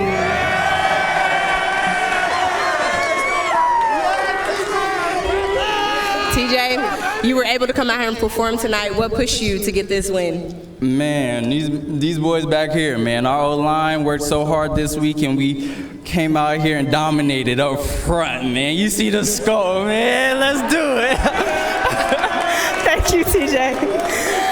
All right, and now we have your MVP on defense, Skylar Thomas. Come on up here, Skylar. Skylar, you want to walk us through that interception? Man, at first I just got to give a shout out to God. He brought me here, and I just appreciate everything. Man, I've been through it all, and I just appreciate everything. But on that interception, coach just called the great play. I just had to do what I was supposed to do. And the boys out there worked hard, and they just made it possible. Perfect. Thank you. Congratulations. All right. And now our last award is our special teams MVP, and it's going to be Aiden Alvis.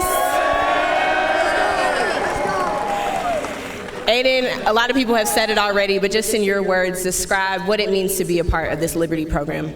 It's awesome. It feels great, but I can't do without my snapper and all those guys in front of me protecting and covering downfield. So I'm glad to be part of this program. All right, congratulations. Thank you guys so much. Thanks to all of the fans for coming out tonight and dealing with the rain. Thank you to the fans at home, and we are going to send it back up to the booth. Congratulations to the Liberty Flames once again. All right, thank you, Jalen, and thanks to all the Liberty players and coaches who joined us in the post-game show. And Mark, one final thought from you is Liberty takes this big win, and now they look forward to the offseason and continuing to build on this program that Hugh Freeze has built. Well, I think, you mentioned a bunch of times the culture. It just seems like these players have bought into their coaching staff. They love the program. They love being at Liberty. And you watch them play with a love for the football game that you don't get everywhere. So just fantastic to see it all come together tonight. Third bowl win in a row for the Liberty Flames. Tonight it was 56-20 over the Eastern Michigan Eagles in the LendingTree Bowl. That's going to wrap it up for us. For Jalen Johnson and Mark Herzig, I'm Chris Cotter. This has been the Capital One postgame show.